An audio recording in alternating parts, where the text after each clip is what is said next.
Hello everyone, I'm the Flickerphiles, and I'm here to guide you through tonight's story. I know many of you listen to these videos to fall asleep, so before you drift off, make sure to like the video and subscribe to the channel. Now, settle in, get comfortable, and relax. The headlights barely pierced the wall of rain as I squinted at the deserted road ahead. I should have known better than to take this shortcut, but I was already late for my sister's engagement party. Now, with the wind howling and sheets of rain pounding the windshield, I realized this might have been the worst decision I'd made all year. That's when I heard it, a sputtering cough from the engine, followed by an ominous rattle. No, I muttered, gripping the steering wheel tighter. The car lurched, slowing rapidly. I managed to guide it to the shoulder before it shuddered to a complete stop. For a moment, I sat in silence, listening to the rain drumming on the roof, trying to calm my racing pulse. This couldn't be happening, not here, not now. I dug my phone out of my purse, praying for even one bar of signal. Nothing, of course. With a deep breath, I popped the hood and stepped out into the downpour. The rain soaked through my clothes instantly, plastering my hair to my face. Propping open the hood, I peered inside, the weak light from my phone revealing absolutely nothing I could make sense of. A pair of headlights appeared in the distance, growing brighter as they approached. I waved my arms, hoping they'd stop. To my relief, the vehicle, a pickup truck, slowed and pulled in behind me. A man climbed out, raincoat pulled tight around him, and approached with a friendly wave. Car trouble? He called over the storm. Yeah, I replied, trying to hide the desperation in my voice. It just died on me. I don't know what's wrong, he nodded, stepping closer to look under the hood. Mind if I take a look? I stepped back, grateful for the help. Please, be my guest. As he leaned in, the glow from my phone lit up his face. He was older than I'd first thought, probably in his 50s, with graying hair and deep-set eyes. There was something about those eyes that unsettled me, though I told myself it was just the stress of the moment. Looks like your old might be shot, he said after a few moments. Not something we can fix out here. I'm afraid. My heart sank. Great, I muttered. Just great. He straightened, wiping his hands on his jeans. I can give you a lift to the nearest town, if you'd like. There's a mechanic there who might be able to help. I hesitated. Every instinct told me getting into a stranger's car was a bad idea, especially on a night like this. But what choice did I have? That would be great. Thank you, I said, forcing a smile. He grinned, and something in that smile made my skin crawl. Happy to help. Grab whatever you need and hop in. I'm Jake, by the way. Sarah, I replied quickly, gathering my purse and a small overnight bag from the back seat. Climbing into his truck, I was met with a welcome wave of warmth, such a stark contrast to the icy storm outside. As we pulled away, I cast one last glance at my car, a lonely silhouette in the rain. So, Sarah, Jake said, as we drove. What brings you out to these parts on such a nasty night? I was heading to my sister's engagement party, I explained. Thought I'd take a shortcut. Guess that backfired. He chuckled, a low, gravelly sound. Shortcuts have a way of doing that. You from around here? I shook my head. No, just visiting. Born and raised, he said with pride. No, these roads like the back of my hand. We fell into silence for a few minutes, the rhythmic swish of the wipers the only sound. Out of the corner of my eye, I studied Jake. His hands gripped the steering wheel tightly, knuckles pale. Every so often he'd glance my way, that same unsettling smile tugging at his lips. So, tell me about yourself, Sarah, he said suddenly, breaking the quiet. What do you do for a living? I'm a teacher, I replied, keeping my tone neutral. Something told me to be careful with details. A teacher, huh? That's admirable. What grade? Third, I lied. I actually taught high school, but I didn't want to say that. Jake nodded, eyes fixed on the road. You married? Got kids?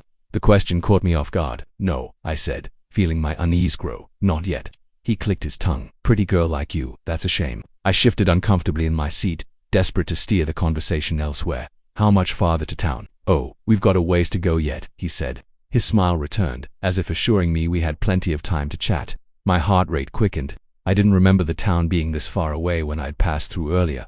I tried to focus on the road, searching for familiar landmarks, but the relentless rain made it nearly impossible to see beyond the reach of the headlights. You know, Jake continued, his tone casual, it's not safe for a woman to be out alone on a night like this. All sorts of unsavory characters around. I swallowed hard, my mouth suddenly dry. I'm usually more careful, I managed to say. He glanced at me, eyes glinting in the dim glow. Oh, I'm sure you are, but sometimes careful just isn't enough. A chill crept down my spine, one that had nothing to do with my soaked clothes. I subtly tested the door handle, relieved to find it unlocked. At least I had an escape route if I needed it. You said there was a mechanic in town, I asked, trying to steer the conversation somewhere safer. Jake nodded. Old Bill, known him for years. He'll take good care of you. Something in the way he said it made my skin crawl. I couldn't shake the thought. Was there really a mechanic named Bill, or was Jake just stringing me along? We turned off the main road onto a narrow, unpaved track. Trees closed in on either side, their branches stretching out like twisted fingers in the darkness. "This doesn't look like the way to town," I said, unable to hide the fear in my voice. Jake chuckled. "Just a little detour. Roads are flooded up ahead." I didn't believe him for a second. My heart was pounding so hard I was certain he could hear it. I gripped my purse tighter, feeling for my keys.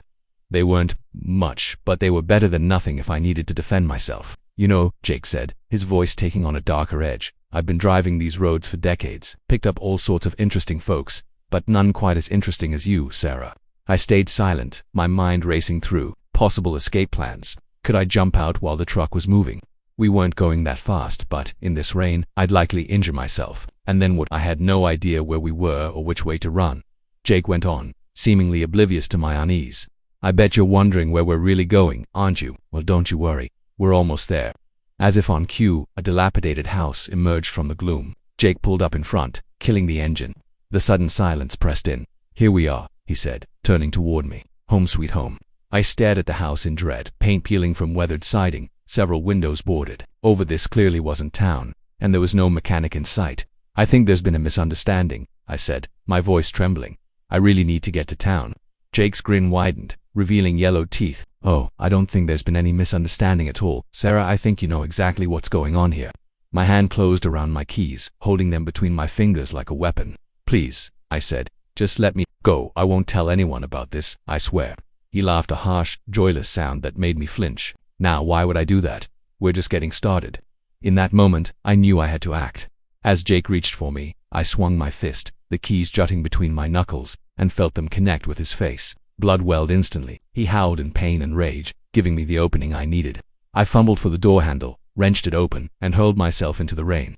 I hit the ground hard, mud splattering my clothes. But adrenaline shoved me forward. Behind me, Jake cursed, the slam of the truck door cutting through the storm. I plunged blindly into the woods, branches slashing my skin, roots threatening to send me sprawling with every step. His shouts echoed behind me, spurring me onward despite the fire in my lungs. I have no idea how long I ran. Time stretched and twisted, minutes feeling like hours. Eventually, the sound of his voice faded, but I didn't dare stop. The rain had eased to a drizzle, and through breaks in the canopy, I saw the first pale hints of dawn. Just when I thought I couldn't go any farther, I stumbled out of the trees onto a paved road. In the distance, buildings appeared, the town I'd been trying to reach all along. As I staggered toward civilization, a car approached. I waved frantically, praying it wasn't Jake. To my immense relief, a kindly-looking elderly couple pulled over, their faces etched with concern. "Are you all right, dear?" the woman asked as I collapsed into their back seat. I shook my head, tears spilling freely. "No," I managed to say. Between sobs, I managed, "but I will be. Can you take me to the police station?" As we drove into town, I watched the sunrise, painting the sky in shades of pink and gold. I was safe now, but I knew the memory of that night would haunt me for a long time. I made a silent vow to myself: no more shortcuts, no more trusting strangers. Sometimes the longest road is the safest way home. The keycard clicked, and I pushed open the door to room 237, eager to collapse after a grueling day of meetings. Little did I know this ordinary motel room hid a secret that would plunge me into a night of terror I'd never forget. I tossed my briefcase onto the worn armchair and loosened my tie, surveying the room with a weary sigh. It was standard budget motel fare, faded floral wallpaper, a lumpy bed, and a TV that had clearly seen better days. But it was just for one night, I reminded myself.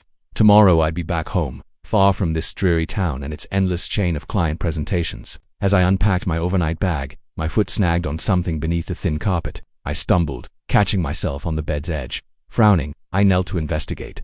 There, partially hidden by the bed skirt, was a small metal ring. Curiosity piqued, I gave it a pull. To my surprise, a section of the carpet lifted, revealing a trapdoor beneath.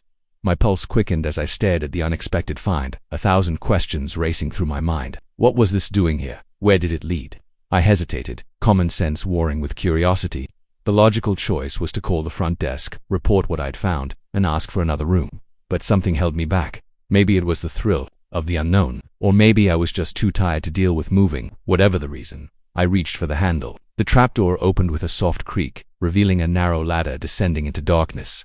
Cool, damp air drifted up, carrying a musty odor that made me wrinkle my nose. Fishing my phone from my pocket, I switched on the flashlight. The beam lit up a cramped space below, some kind of crawl space or tunnel.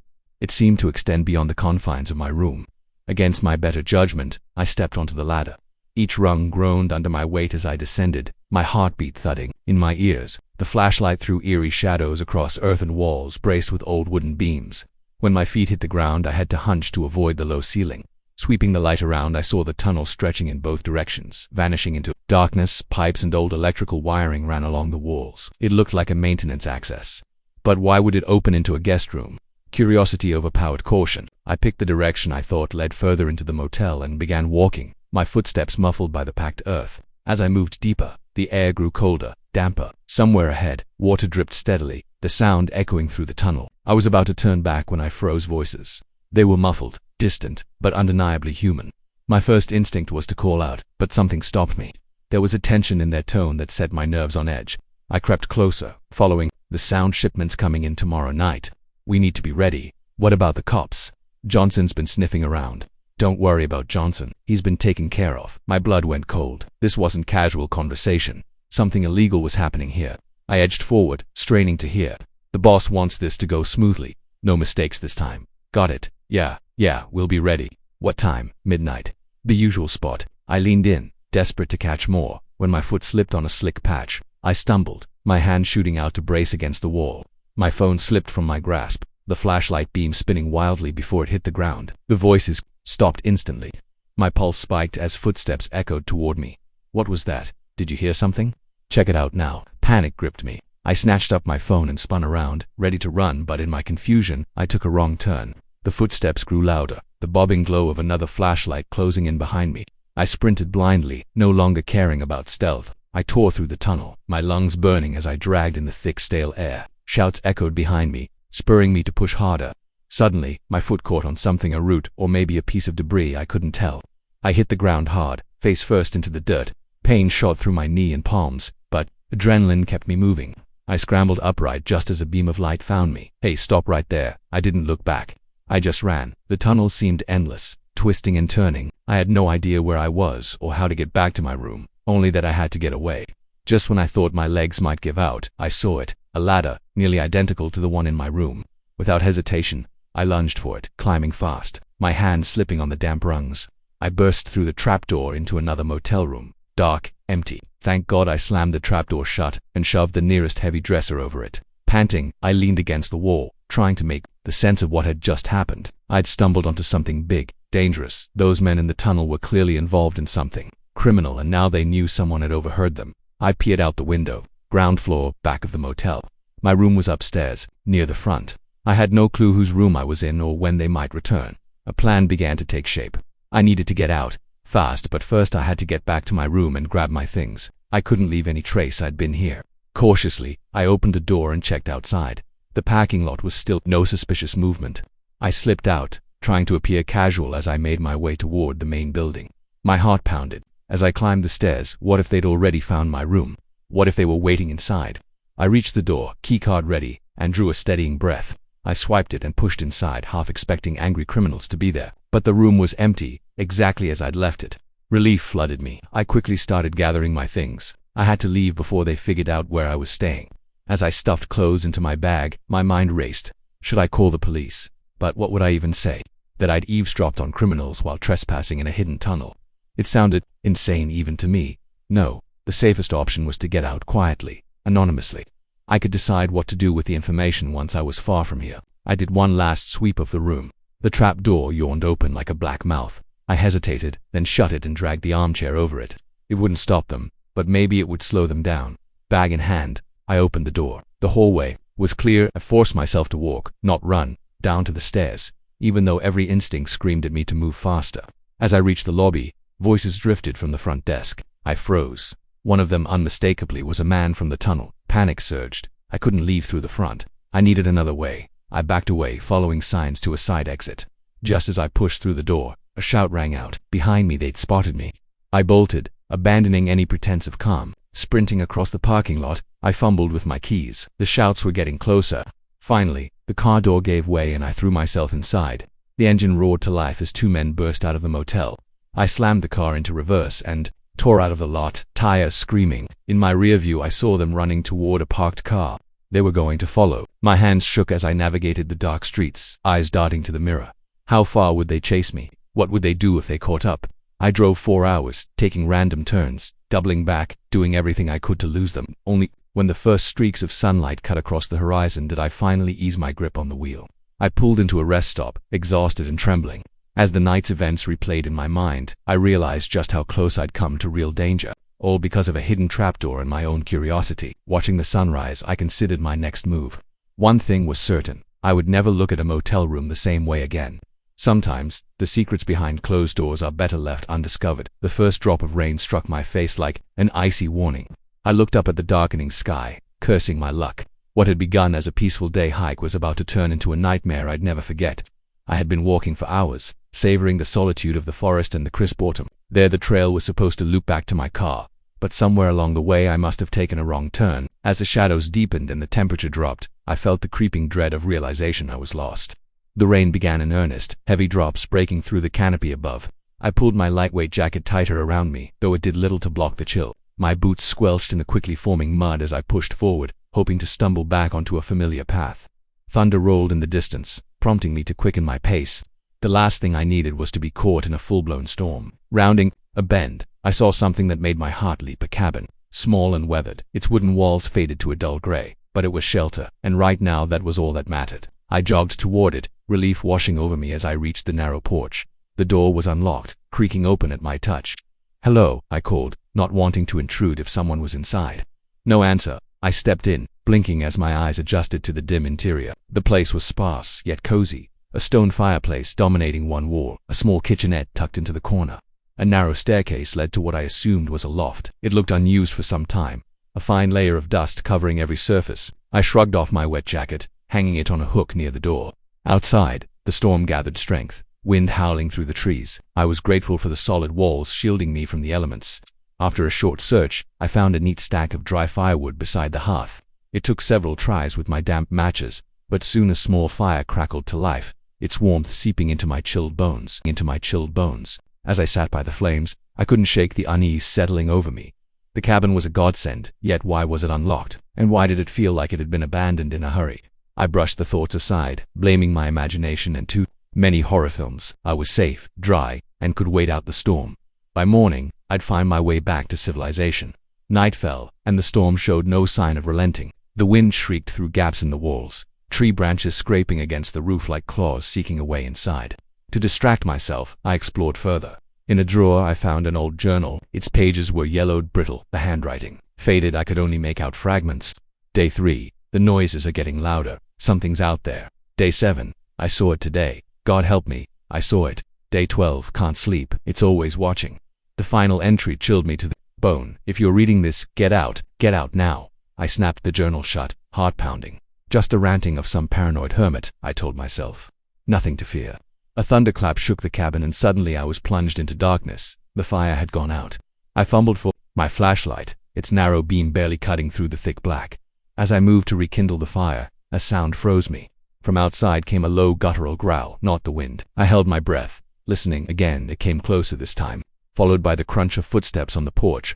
My mind raced: a bear, a mountain lion, whatever it was. I didn't want to meet it. I edged away from the door, grabbing the fireplace poker for defense. The footsteps stopped just outside. Heavy breathing, a snuffling sound, drifted through the gap beneath the door. My own breaths came short and sharp. The handle began to turn, slowly, deliberately. I gripped the poker tighter, bracing for whatever was about to enter, but it never did. The turning stopped, and the footsteps retreated. Relief flooded me, but it lasted only seconds. A new noise rose, claws scraping. Wood, something climbing the cabin wall toward the window. I backed into a corner, eyes locked on the glass. A shadow passed, blotting out what little moonlight pierced the storm. Then I saw it, a face pressed to the glass, but it wasn't human. Its eyes burned with an eerie yellow glow. In the dark, its features twisted into a grotesque, nightmarish mask. Our gazes locked, and a primal terror surged through me unlike anything I'd ever known. Then, as suddenly as it appeared, it vanished, but I could still hear it prowling. Outside, circling the cabin, I was trapped, with only a frail wooden shell between me and whatever that thing was. Hours dragged by with me crouched in the corner, flinching at every creak. The creature, if that's even what it was, seemed in no rush, content to toy with me, scratching the walls now and then or letting out a guttural growl, just to remind me it was there. When the first pale light of dawn began seeping through the windows, the sounds outside finally stopped. I waited, barely breathing, straining to hear anything, but silence had taken over. Slowly, cautiously, I moved toward the door. My hand trembled as it closed over the handle. I drew a deep breath, steeling myself, and yanked it open. The porch was empty. Beyond the forest lay Stillcombe, almost serenest, though the night's horrors had been nothing but a cruel dream. But the deep claw marks gouged into the railing told another story entirely. I didn't waste time wondering if it might return. I snatched up my still damp jacket and tore down the trail, my legs carrying me as fast as they could. I had no idea if I was headed in the right direction, and I didn't care. I just needed distance. By midday, where a passing driver took pity and gave me a ride to the nearest town. I must have looked a mesmered, smeared, disheveled, eyes wide with panic, and carrying a story no sane person would believe. The local sheriff listened politely as I recounted the night, but skepticism shadowed his gaze. He promised to send someone to check the cabin, though his tone made it clear he expected to find nothing. Later, in a diner waiting for a friend to collect me, I couldn't shake the memory of those glowing eyes, that inhuman face. I knew what I'd seen, what I'd endured, even if no one else believed me. I glanced toward the window, at the dark wall of forest beyond. For a heartbeat I thought I saw a shadow slip between the trees, a flicker of yellow eyes gleaming from the gloom. But when I blinked, it was gone. I turned back to my coffee, my hands trembling as I lifted the cup. One thing was certain: I'd never set foot in those woods again. Some mysteries are better left untouched, some creatures left undiscovered. When I left the diner, the journal from the cabin felt like a weight in my pocket, its grim warning echoing in my mind. If you're reading this, get out now. I had gotten out, but I couldn't shake the sense it wasn't over, that the thing in the woods would find me again. Sliding into my friend's car, I cast one last glance at the tree line as we drove off, making a silent vow. Next time I'd be ready, because deep down I knew there would be a next time. It had my scent now, and something told me it wasn't the kind to give up. The trees shrank in the rearview mirror.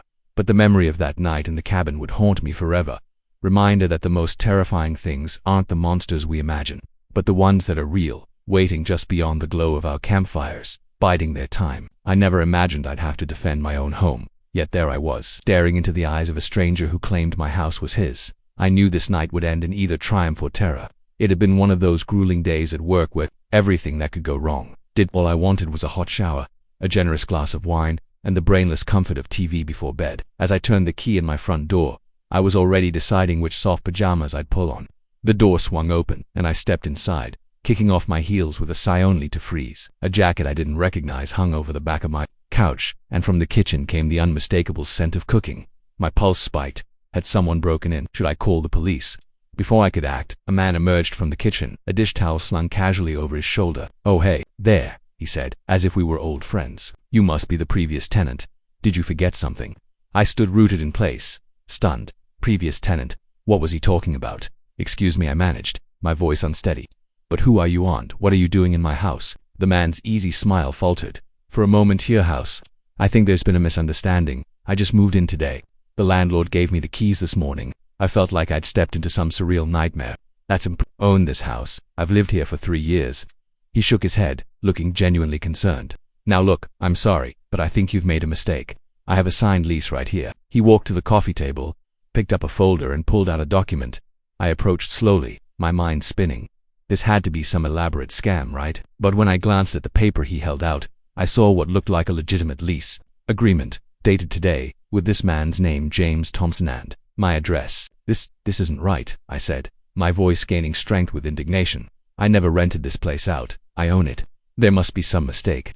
James ran a hand through his hair, frustration showing. "Listen, I don't know what's going on here, but I paid a deposit and first month's rent. I have a legal right to be here." I pulled out my phone. "I'm calling the police. This is ridiculous." "Wait," James said, raising his hands. "Let's not jump to conclusions. Why don't we call the landlord and figure this out?" I hesitated. Part of me wanted to dial 911 immediately, but another part worried about looking foolish if this really was some bizarre misunderstanding. "Fine," I said. "Let's call the landlord. But I'm telling you, there is no landlord. I own this house." James nodded, pulled out his phone, scrolled through his contacts and hit dial, putting it on speaker. After a few rings, a gruff voice answered. "Yeah, Mr. Peterson. This is James Thompson, the new tenant at 1242 Elm Street. There's a bit of confusion. The previous owner is here and says she never rented out the house." My jaw dropped. I recognized that voice. It was my sleazy neighbor, Bob Peterson, who'd been trying to pressure me into selling my house for months. Must be a misunderstanding," Bob stammered. "Don't worry about it, James. She probably just forgot she rented it out. You've got a legal lease, so you're in the clear." I snatched the phone from James's hand. "Bob, what the hell do you think you're doing? You know damn well I didn't rent out my house." There was a pause, then a click as Bob hung up. I stared at the phone in disbelief, then at James, who looked as baffled as I felt. "Look," I said, forcing my voice to stay level. "I don't know what's happening here, but I can prove this is my house. I have the deed, tax documents, everything." James held up his hands. "Hey, I'm just as confused as you are. I answered an ad online, met with Mr. Peterson this morning, signed the lease, and got the keys. I've been moving in all day." I walked through the bookshelf where I kept my important documents, my thoughts racing. This had to be some elaborate scam by Bob, but why? And how did he get keys to my house? As I reached for the folder with my house papers, I noticed something else off. Several of my books were gone, replaced by ones I didn't recognize. I yanked open the side table drawer. My spare keys weren't there. A chill ran down my spine. Someone had been in my house. Someone had been in my house, methodically replacing my belongings with someone else's. How long had this been happening? I turned back to James, who was watching me with a mix of concern and unease. "We need to call the real police," I said firmly, "right now." He nodded, slowly. "Okay, but I swear, I had no idea about any of this. I'm as much a victim here as you are." I wanted to believe him, but at this point I didn't know what to think. I dialed 911 and quickly explained the situation. They said they'd send someone right away. While we waited, I paced the living room, pointing out to James all the things that were mine, all the changes I'd made to the house over the years. He listened quietly, his brow furrowed. "I have to ask," he said at last, "is there any chance you might have, I don't know, forgotten renting this place out? Maybe from stress, or I shot him a glare sharp enough to cut glass." "No, absolutely not. I would never rent out my home, especially not to a stranger, and especially not through my creep of a neighbor." James lifted his hands in surrender. Okay, just trying to understand."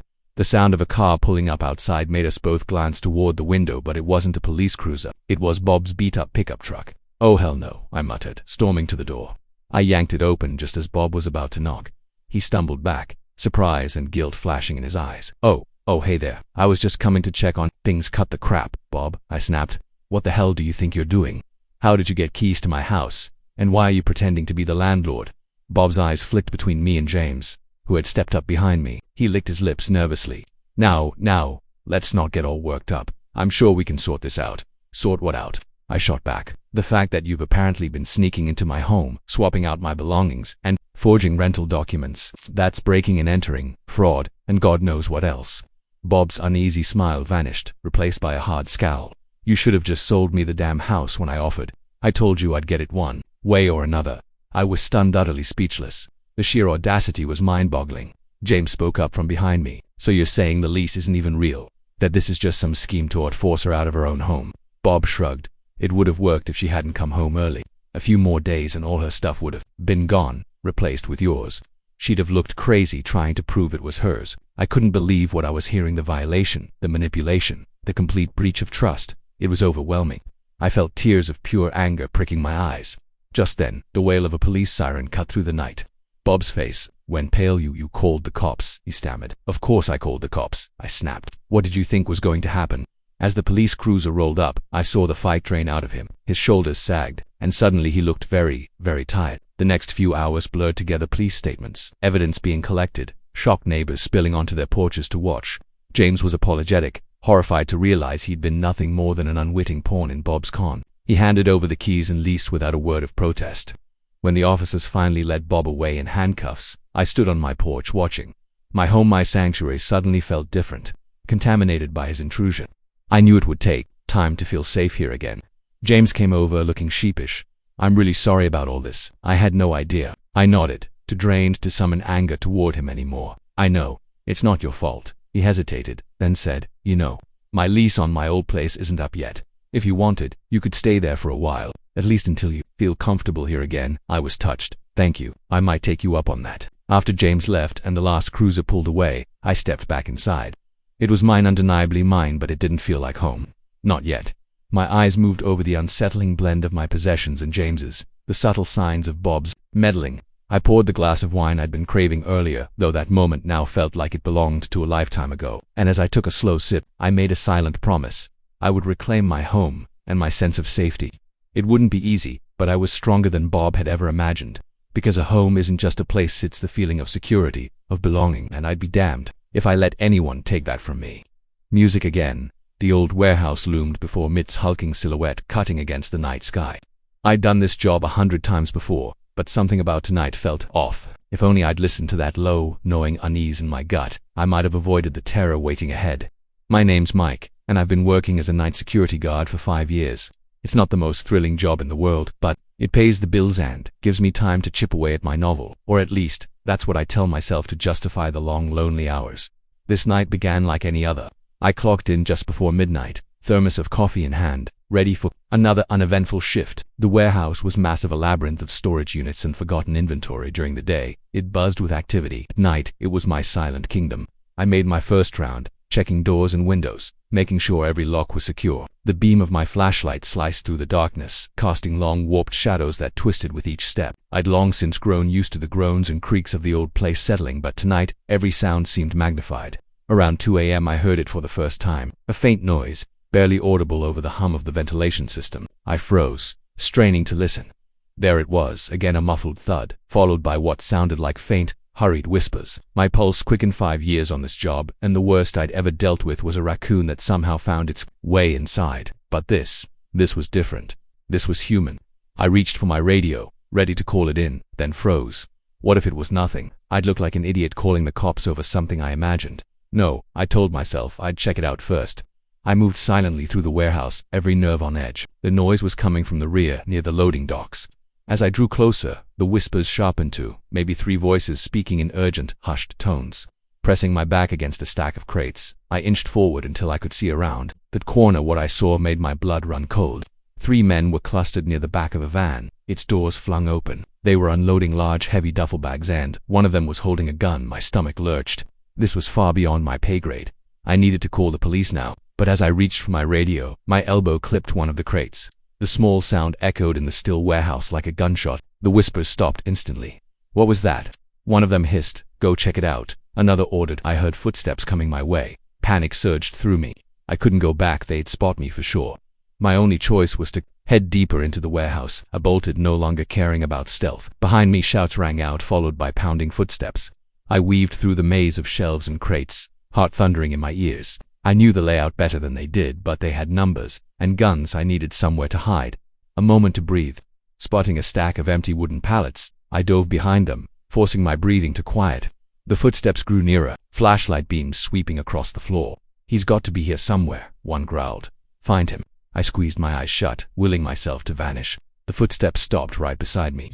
I could hear his breathing, smell the acrid tang of cigarette smoke clinging to his jacket. My chest burned with the effort of staying still. Then, at last, the footsteps moved on, fading into the distance. I let out a slow, shaky breath. Safe for now, but I couldn't stay here. I had to get to the office and use the landline to call for help. Peering out, I saw the coast was clear.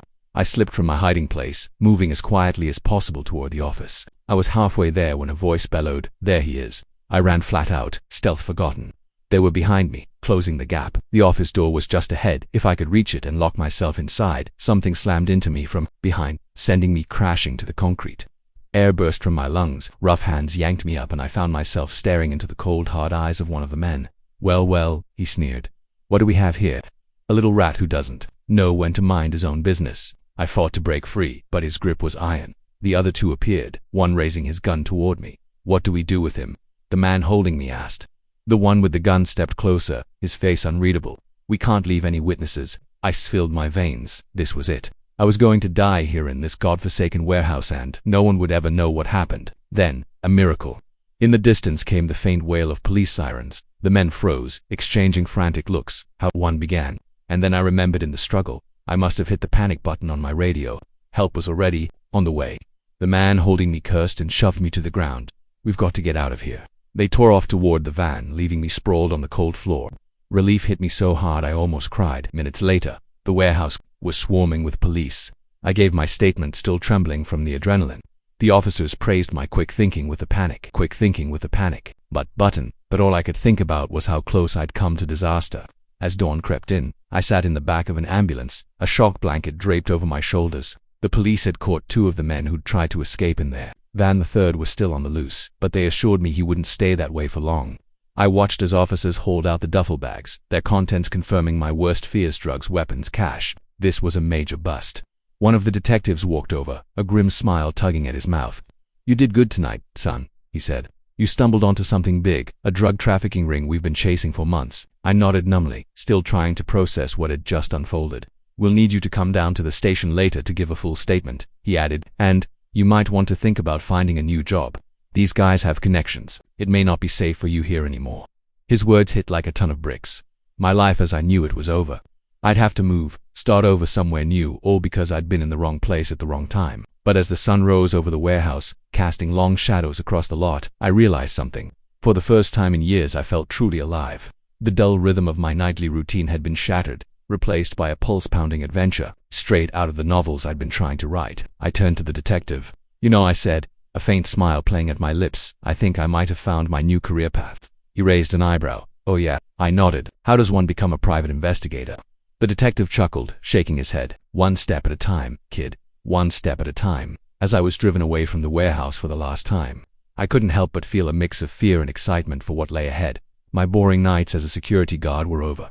A new chapter was beginning, and this time, I'd be the one writing it. The warehouse shrank in the rearview mirror, but the memory of that night would stay burned in my mind forever. It was the night that changed everything, the night I learned that sometimes the most ordinary job can lead to the most extraordinary adventure. And I was ready for whatever came next. The moment the lights flickered and went out, I knew this wasn't going to be just another stormy night. Little did I know, the darkness filling my house would bring with it a terror I'd never imagined possible. I'd been curled up on the couch halfway through a thriller novel when the storm hit.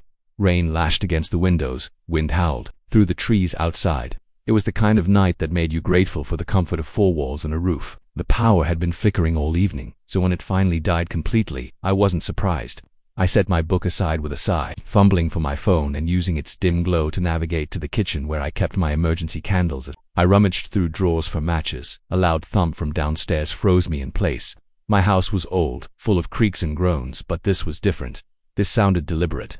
I held my breath, straining to listen. For a moment, all I could hear was the pounding rain on the roof. Then, unmistakably, footsteps. My heart lurched into my throat. Someone was in the house. I clutched my phone tighter, my thoughts racing. Should I call the police? But what if I was imagining it? I'd feel ridiculous calling 911 over paranoia. Another creak closer this time. Whoever it was now stood at the bottom of the stairs. I needed to hide. My bedroom was down the hall, but to reach it, I'd have to cross the open landing.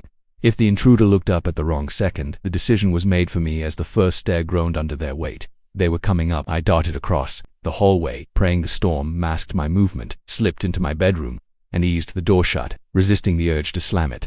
My hands trembled as I fumbled with my phone, only to realize I'd somehow powered it off. The startup screen mocked me, taking an eternity to load. The footsteps were on the landing now, slow, deliberate. They paused, and I held my breath, certain they could hear my thundering heartbeat. Floorboard creaked right outside my door.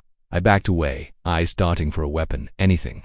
My gaze landed on the heavy lamp on the nightstand. Not much, but better than nothing. I yanked the plug free, gripping it tight as I moved behind the door. If they came in, I'd have one chance to strike.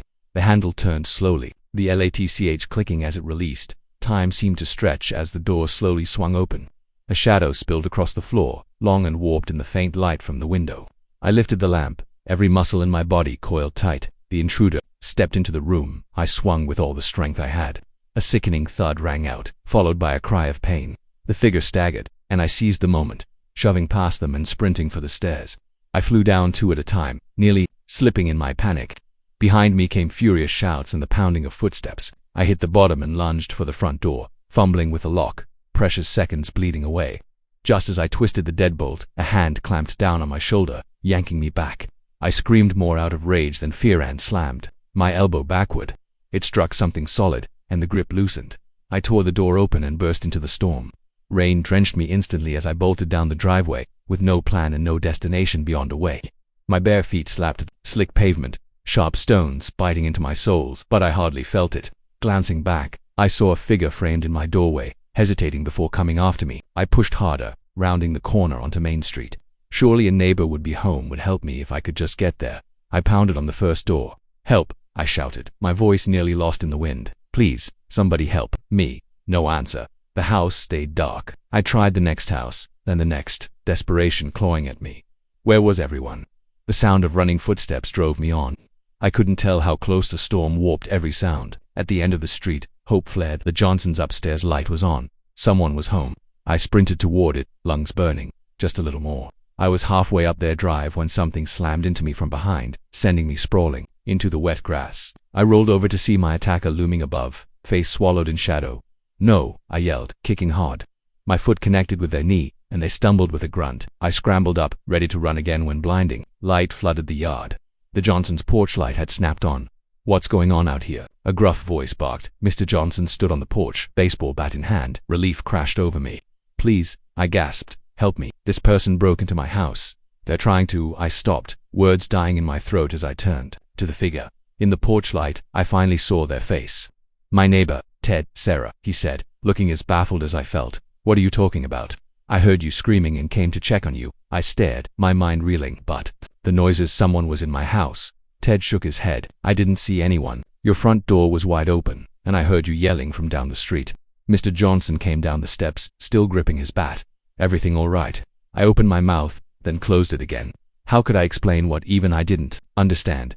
"I thought someone broke in," I said at last. "I heard noises." "Old neighborhood," Mr. Johnson said kindly. "These houses creak and groan in storms. Are you sure it wasn't just the wind?" I wanted to argue, to insist it had been real, but doubt was already creeping in. Had my mind twisted storm sounds into danger? "Maybe," I murmured. "I don't know anymore." Ted's hand rested gently on my shoulder. "Come on, let's get you inside, you're soaked." As we walked back, I couldn't shake the feeling something wasn't right. The fear had been so sharp, so real. Could it truly have been nothing? At my still open door, Ted insisted on checking the house. I waited on the porch, shivering, while he searched. "All clear," he said when he returned. "No sign of anyone." I nodded, caught between relief and embarrassment. "Thanks, and sorry for attacking you." Ted chuckled. "No harm done, though. I'll say you've got quite an arm that lamp packs a punch." I forced a weak smile. "I'm never going to live this down, am I?" "Ah, don't worry about it," Ted said. "We've all had moments when our imagination got the better of us. Get some rest. Things will look better in the morning." After Ted left, I locked the door tight and headed upstairs to change into dry clothes. As I passed the spot where I'd hit him with the lamp, something caught my eye. There, on the hardwood floor, was a muddy footprint, a big one, much larger than my own, and it was pointing toward my bedroom. Not away from it like it would have been if it had been Ted's when he came to check on me. A chill crept up my spine as the truth hit me. Someone else had been in my house, and they were still out there somewhere. I grabbed my phone, now fully charged, and dialed 911. As I waited for the operator to answer, I kept staring at that muddy footprint, a stark reminder that sometimes the monsters we fear are far too real. The storm still raged outside, but it no longer felt like the biggest threat. Someone had been here tonight, and something told me they wouldn't give up so easily. Whatever their intention had been, I had the sinking feeling this was far from over. As I gave my statement to the police, I couldn't shake the image of that shadowy figure in my doorway. Who were they? What did they want? What did they want? And more importantly, when would they be back? One thing was certain: I'd be sleeping with the lights on for a very long time. I never should have stopped. That's what I keep telling myself, replaying that moment again and again in my mind. But when I saw him standing there in the pouring rain, thumb out, looking so desperate, how could I have known that simple act of kindness would lead to the most terrifying night of my life? The windshield wipers were losing their battle against the downpour as I drove along the winding country road. It was well past midnight, and I was worn out from a long day of meetings in the city. But I was almost home, just another hour or so of driving and I'd be in my own bed. That's when I saw him, a lone figure on the roadside, caught for a moment in my headlights. He was soaked to the bone, his clothes clinging to him like a second skin. As I drew closer, I saw he was trying to hitchhike, his thumb jutting out, hopefully. I hesitated. Every instinct told me to keep going. It was late, I was alone, and picking up strangers was never smart. But there was something in the slump of his shoulders, in the way he stood, that made me slow down. I pulled over, rolling the passenger window down just a crack. "You okay?" I called over the roar of the rain. He jogged over, relief washing across his face. "Thank God," he said, his voice barely audible over the storm. "My car broke down a few miles back. I've been walking for hours." I studied him. Mid-30s maybe, with a kind face and tired eyes. Against my better judgment, I unlocked the door. "Hop in," I said. "Where are you headed?" He slid into the seat, water dripping from his clothes onto the upholstery. "Just to the next town," he said. "There's a motel there where I can stay the night." I nodded and pulled back onto the road. "I'm Jake," I offered, figuring I should at least know the name of the man I'd just let in to keep driving. I shot him a glance, my heart beginning to pound. The weary traveler from before was gone, replaced by someone else entirely. His eyes were cold, his jaw locked in a hard, unyielding line. "I think you should let me out," I said, trying to keep my voice even. He laughed, no warmth in the sound, just something sharp and chilling.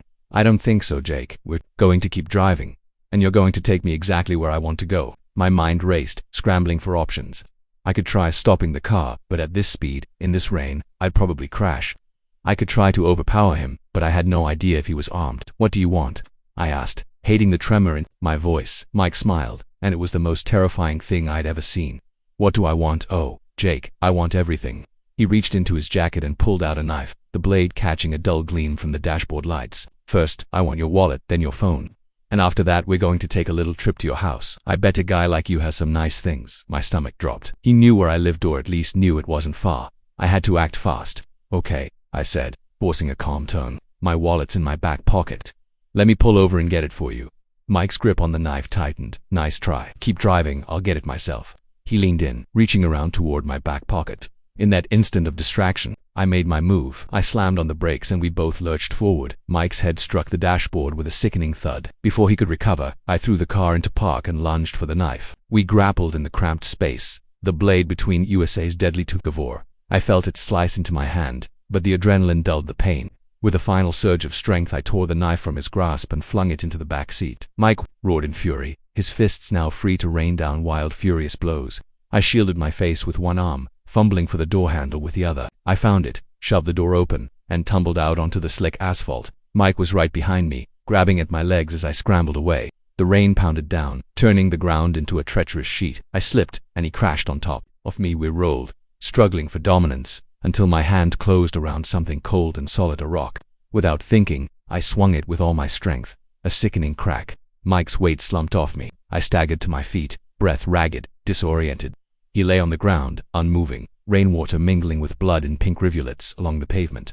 For a moment, I thought I'd killed him until he groaned, shifting slightly. Relief and dread tangled in my chest. He was alive, but for how long?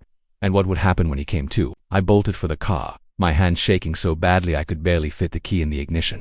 As I sped off, I caught a glimpse in the rearview mirror Mike, slowly pushing himself up. I drove faster than I ever had, ignoring the slick roads, caring only about putting distance between us. When the lights of the next town appeared, I nearly wept with relief. I pulled into the police station lot, barely stopping the car before sprinting inside. The next few hours blurred into statements and questions. They sent patrols to look for Mike, but the storm had wiped away most of the evidence. They assured me they'd keep searching, that they'd find him. But as I sat in the station, a shock blanket around my shoulders and a lukewarm coffee trembling in my hands, I couldn't shake the feeling this wasn't over. Mike was still out there, and he knew more about me than I was comfortable with. When dawn broke, casting pale light over the rain-soaked streets, I made a decision. I couldn't go home. Not yet, maybe not ever. Mike had taken more than just my sense of safety. He'd taken my ability to trust, my belief in the goodness of strangers. I called my boss, told him I needed time off, then checked into a motel, under a false name, paying in cash. I needed to figure out my next move. Lying on the lumpy motel bed, staring at the water-stained ceiling, I couldn't help thinking about how fast life can change. One misplaced kindness, one split-second choice, everything you thought you knew is gone. I don't know if they'll ever catch Mike. I don't know if I'll ever feel safe picking up a hitchhiker again. That's uncertain too. But I do know one thing. The next time I see someone standing on the side of the road, thumb out looking desperate, I'll keep driving no matter how hard it's raining. The moment I opened my hotel room door and saw a stranger rifling through my suitcase, I knew this wasn't going to be the relaxing business trip I'd planned. What I didn't realize was how this encounter would spiral into a night of terror that would change my life forever. I had just returned from a long day of meetings, my feet aching in too tight dress shoes, my mind fuzzy from hours of PowerPoint presentations. All I wanted was a hot shower and to collapse into bed. But as I swiped my keycard and pushed open the door, I was jolted awake by what I saw. A man probably in his mid-30s stood over my open suitcase, my clothes scattered across the bed. He looked up as I entered, surprise flickering across his face before it shifted into an unconvincing smile. "Oh, hello," he said, his voice calm. "There must be some mistake. This is my room." I froze in the doorway, my mind scrambling to make sense of it. "Your room," I stammered.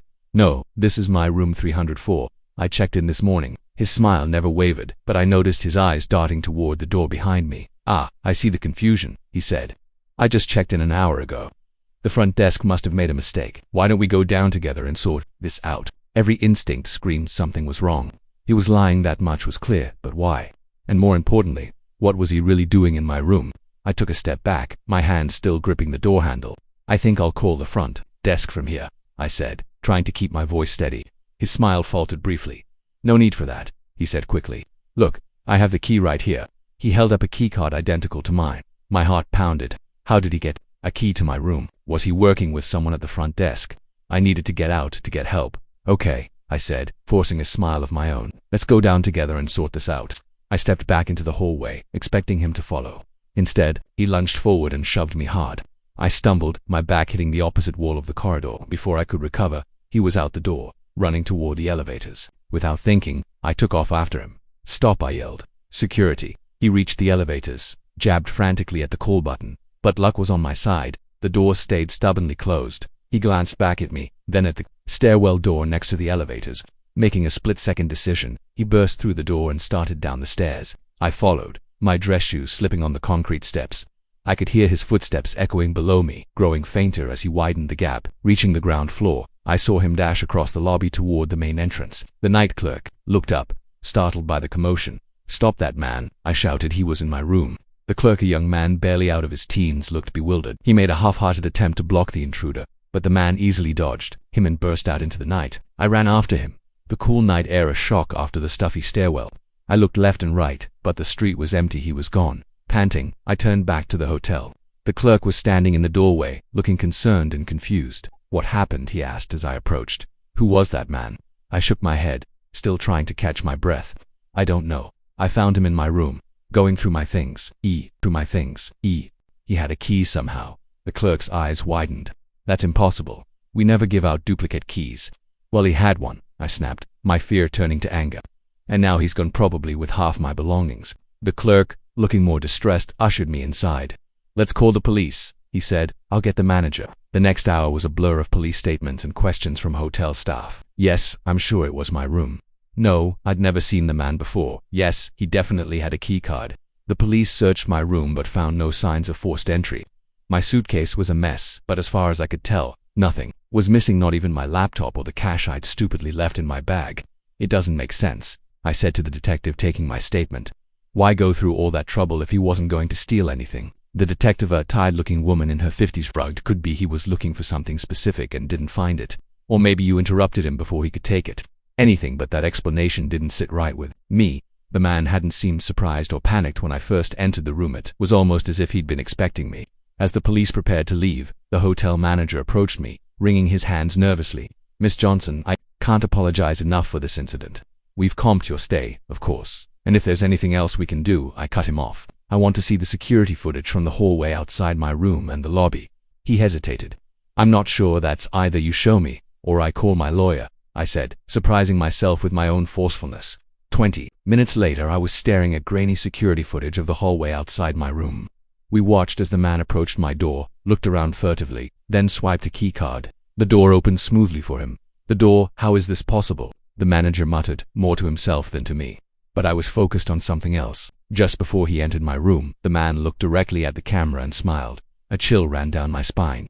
He wanted to be seen. We switched to the lobby footage, watching as the man calmly walked in through the front door about an hour before I returned. He approached the front desk, spoke briefly with the clerk, and was handed a key card. "That's impossible," the night clerk who had joined you has said. "I never gave him a key. I've never even seen him before." But the footage didn't lie. Somehow, this man had managed to get a key to my room right under the hotel staff's noses. That night, lying in bed, unable to sleep despite the upgraded suite and extra security the hotel had provided, my mind kept replaying the evening's events. Why my room? Why me? What had he been looking for? I tossed and turned, jumping at every little sound. Around 3 a.m., my phone buzzed with a text from an unknown number. My hand shook as I opened it. "Thanks for the chat, Emily. See you again soon." My blood ran cold. I had never told him my name. I was out of the hotel within 10 minutes, my hastily packed suitcase bumping against my leg as I ran to my car. I drove through the night, checking my rearview mirror obsessively, half expecting to see headlights following me. As the sun began to rise, I pulled into a rest stop and tried to think rationally. I needed to call the police again to tell them about the text. But would they believe me? And even if they did, what could they do? My phone buzzed again, another text from the unknown number. "Running won't help, Emily. I'll always find you're." In that moment, I made a decision. I turned off my phone, threw it in the trash, and got back on the road. I didn't know where I was going, but I knew I couldn't go home. Home was the first place he'd look. As I drove into the brightening day, my mind raced with questions. Who was this man? What did he want from me? How long would I have to run before I felt safe again? One thing was certain. My life as I knew it was over all because I opened a hotel room door and found a stranger inside. Now I was the stranger driving toward an uncertain future, with the constant fear that every face I saw might be his. The open road stretched out before me, full of possibility and danger.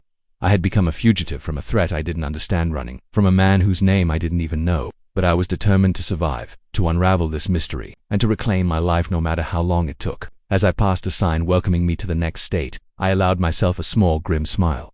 The game was an and I intended to win. The moment I saw the cabin nestled in the woods, I thought I'd found the perfect escape. Little did I know I was walking straight into a nightmare that would push me to the very edge of survival. I'd been planning this getaway for months. After a year of non-stop work and the messy end of a long-term relationship, I needed time alone to decompress and rediscover myself. When I stumbled across the listing for a secluded cabin with no Wi-Fi and limited cell service, it seemed like fate. The drive up was beautiful, all winding roads and autumn-painted trees. As I pulled up to the cabin, I felt the tension in my shoulders start to ease. The place was rustic but charming, with a wide porch and windows gleaming in the late afternoon sun. I was unloading my car when I first met Jim the Properties. The caretaker emerged from a path in the woods, startling me. "You must be Sarah," he said, his voice gruff but not unfriendly. "I'm Jim. I look after the place." I nodded, trying to hide my surprise. "Nice to meet you, Jim. I didn't realize anyone would be around."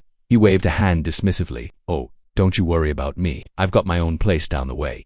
Just wanted to make sure you got in all right." Something about his smile made me uneasy, but I brushed it off as nerves from being in a new place. "Well, thanks," I said, hefting my bag. "I think I can manage from here." Jim nodded, his eyes lingering on me a beat too long. "You enjoy your stay now, Sarah. If you need anything in Alu, just holler." I watched him disappear back into the woods, an inexplicable chill running down my spine despite the warm day. Inside, the cabin was just as charming as the outside. I spent the rest of the afternoon settling in, unpacking my books and art supplies. As the sun began to set, I made myself a simple dinner and curled up on the porch with a glass of wine. Watching the stars come out, it was perfect.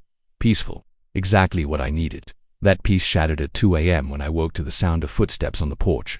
At first I thought I was dreaming, scamming, but then I heard it again, the unmistakable creak of a floorboard under someone's weight.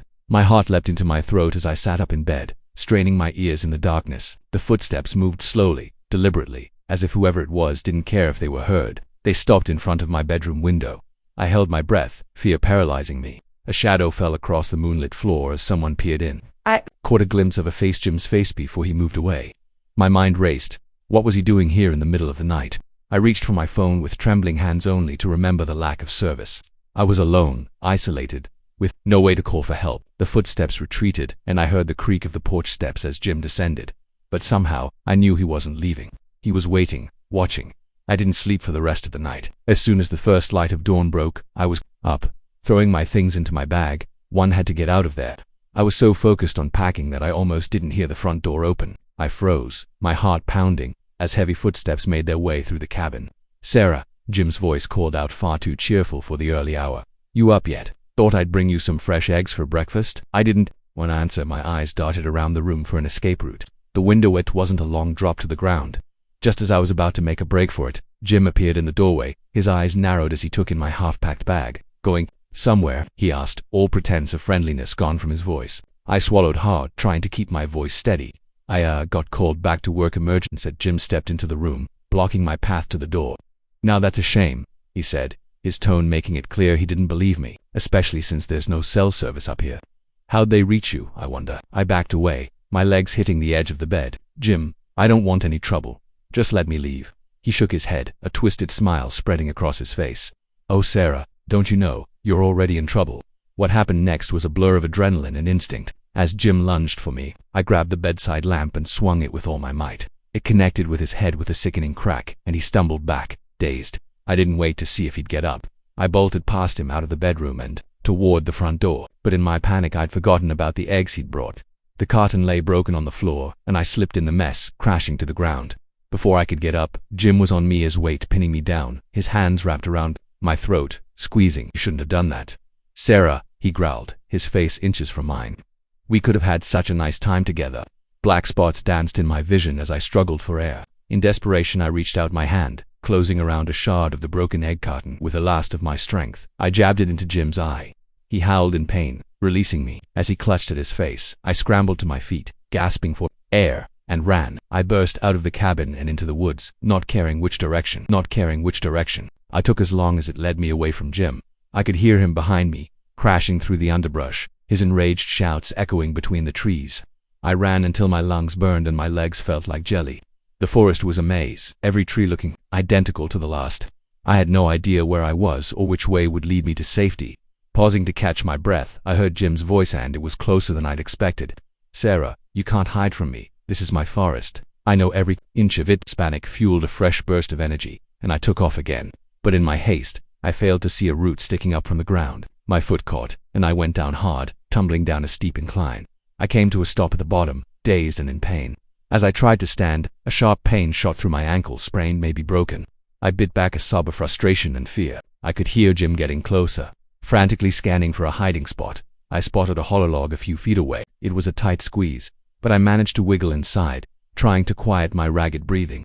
Jim's footsteps crunched through the leaves, pausing at the top of the incline. "I know you're down there, Sarah," he called, his voice sickeningly playful. "Why don't you come out, and we can talk about this?" I pressed a hand over my mouth, willing myself to be silent, tears streaming down my face as I listened to him make his way down the slope. "You know," he continued, his voice drawing closer, "you're not the first to try and run, but they all come back in the end. They always do." A chill ran through me at his words. How many others had there been? How long had he been doing this?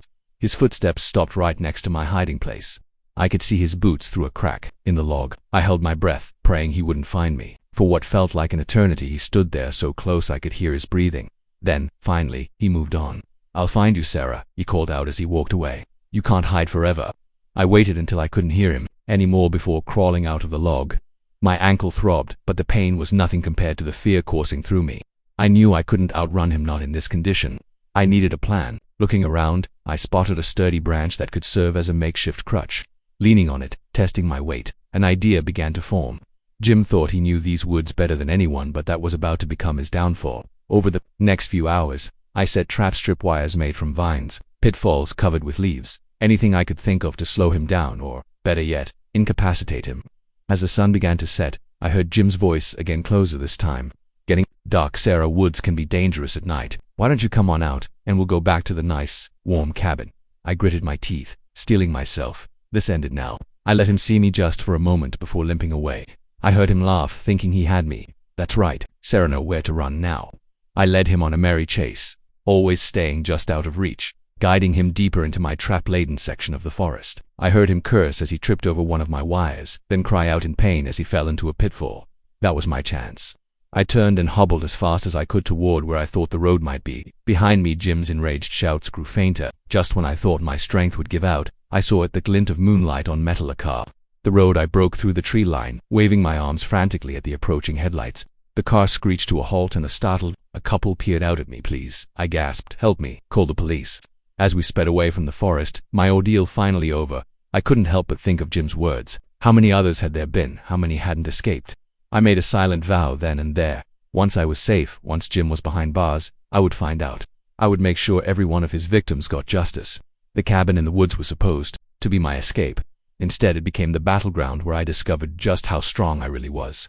And as the first police sirens began to wail in the distance, I knew my fight was far from over. I never thought a simple act of kindness could lead to the most terrifying night of my life. But as I sit here, hands still shaking, I realize that sometimes the monsters we fear aren't hiding under our beds, they're sitting right next to us in the passenger seat. It was close to midnight, and I was driving home after a late shift at the hospital. The rain was coming down in sheets, reducing visibility to just a few feet ahead. I was exhausted, my eyes stinging from the strain of focusing so hard on the slick road. That's when I saw him. He stood on the side of the road, thumb out, completely drenched. In the brief moment my headlights caught him, I made out a man, probably in his mid-30s, with a friendly face but a desperate look in his eyes. Every instinct, every warning I'd ever heard about the dangers of picking up strangers screamed at me to keep driving. But maybe it was fatigue, or a misplaced sense of compassion. I slowed down. I pulled over and rolled down the passenger window, just a crack. "You okay?" I called out over the pounding rain. He jogged over, relief washing over his face. "Thank God," he said, his voice barely audible over the storm. "My car broke down a few miles back. I've been walking for hours." I hesitated, then made a decision I would come to regret. "Hop in," I said, unlocking the door. "Where are you headed?" He slid into the seat, water dripping from his clothes onto the upholstery. "Just to the next town," he said, flashing me a grateful smile. "I'm Tom, by the way." "Sarah," I replied, pulling back onto the road. "You're lucky I came along. Not many people out at this hour." Tom nodded, running a hand through his wet hair. "Yeah, I was starting to lose hope." "You're a real lifesaver, Sarah." We drove in silence for a few minutes, the only sounds the rhythmic swish of the wipers and the drumming of rain on the roof. I stole glances at Tom out of the corner of my eye. He seemed harmless enough, staring out the window with a relieved expression. "So," I said, trying to break the awkward silence, "what do you do for a living?" He turned to me, and for a split second, I saw something in his eyes that made my blood run cold, but it vanished so quickly, I thought I must have imagined it. "Oh, this and that," he said vaguely. "I'm between jobs at the moment." "What about you? That looks like a nurse's uniform." I nodded, suddenly aware of how much information I was giving a complete stranger. "Yeah, I work at St. Mary's, just finished a 12-hour shift." Tom's eyebrows raised. 12 hours, you must be exhausted. Maybe I should drive." A wave of unease washed over me. "No, that's okay. I'm used to it," I shrugged. But I noticed his eyes lingering on the steering wheel. "If you're sure. So, you live around here?" I hesitated, then lied. "No, just passing through, visiting a friend." Tom nodded, but something in his expression told me he didn't believe me. The uneasy feeling in my stomach grew. We turned off the main road onto a narrower, less well-lit street. Trees loomed on either side, their branches reaching out like gnarled fingers in the darkness. "This doesn't look like the way to town," I said, unable to keep the fear from my voice. Tom's demeanor shifted instantly. The friendly facade dropped, replaced by something cold and calculating. "No," he said, voice low and menacing. "It's not." My heart began to race. I gripped the steering wheel tighter, knuckles turning white. "I think you should get out now," I said, trying to keep my voice steady. He laughed, a sound devoid of warmth. "I don't think so, Sarah. We're going to keep driving, and you're going to take me exactly where I want to go." I saw him reach into his jacket, and my breath caught in my throat. Was he armed? I couldn't risk finding out. In a moment of desperation, I slammed on the brakes. The car skidded on the wet road, fishtailing wildly. Tom was thrown forward, his head smacking against the dashboard. I didn't wait to see if he was okay. I threw the car into park and scrambled for the door handle, but Tom recovered quicker than I expected. His hand shot out, grabbing my arm in a vice-like grip. "That's not very smart, Sarah," he growled, pulling me back. I fought against his grip, my free hand searching frantically for anything I could use as a weapon. My fingers closed around my travel mug in the cup holder. Without thinking, I swung it at Tom's head. The mug connected with a sickening thud. Hot coffee splashed everywhere, and Tom's grip loosened. I took the opportunity to wrench the door open and tumble out into the rain. The ground was slick, and I slipped as I tried to run. Behind me I heard Tom cursing, the car door slamming as he gave chase. I ran blindly into the woods that lined the road, branches whipping at my face, my shoes sinking into the muddy ground. My lungs burned and my legs felt like lead, but terror kept me moving. I could hear Tom crashing through the underbrush behind me, getting closer with every passing second. He was bigger, stronger, and not exhausted from a 12-hour shift. Like me, just when I thought my legs would give out, I saw a glimmer of light filtering through the trees. A house. Hope surged through me, fueling one last burst of energy.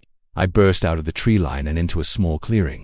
An old farmhouse stood before me, a single light burning in an upstairs window. I sprinted toward it, my feet slipping on the wet grass. I reached the porch and pounded on the door. "Help!" I screamed, my voice hoarse. "Please, somebody help me." I heard movement inside, and then the porch light flickered on. The door opened to reveal an elderly man, his eyes wide with concern. "Please," I gasped. "Help me, call the police." As we sped away from the forest, my ordeal finally over, I couldn't help but think of Jim's words. How many others had there been? How many hadn't escaped? I made a silent vow then, and there once I was safe. Once Jim was behind bars, I would find out. I would make sure every one of his victims got justice. The cabin in the woods was supposed to be my escape. Instead, it became the battleground where I discovered just how strong I really was. And as the first police sirens began to wail in the distance, I knew my fight was far from over. I never thought a simple act of kindness could lead to the most terrifying night of my life. But as I sit here, hands still shaking, I realize that sometimes the monsters we fear aren't hiding under our beds, they're sitting right next to us in the passenger seat. It was close to midnight, and I was driving home after a late shift at the hospital. The rain was coming down in sheets, reducing visibility to just a few feet ahead. I was exhausted, my eyes stinging from the strain of focusing so hard on the slick road. That's when I saw him. He stood on the side of the road, thumb out, completely drenched. In the brief moment my headlights caught him, I made out a man, probably in his mid-30s, with a friendly face but a desperate look in his eyes. Every instinct, every warning I'd ever heard about the dangers of picking up strangers screamed at me to keep driving. But maybe it was fatigue, or a misplaced sense of compassion. I slowed down. I pulled over and rolled down the passenger window. "Just a crack, you okay?" I called out over the pounding rain. He jogged over, relief washing over his face. "Thank God," he said, his voice barely audible over the storm.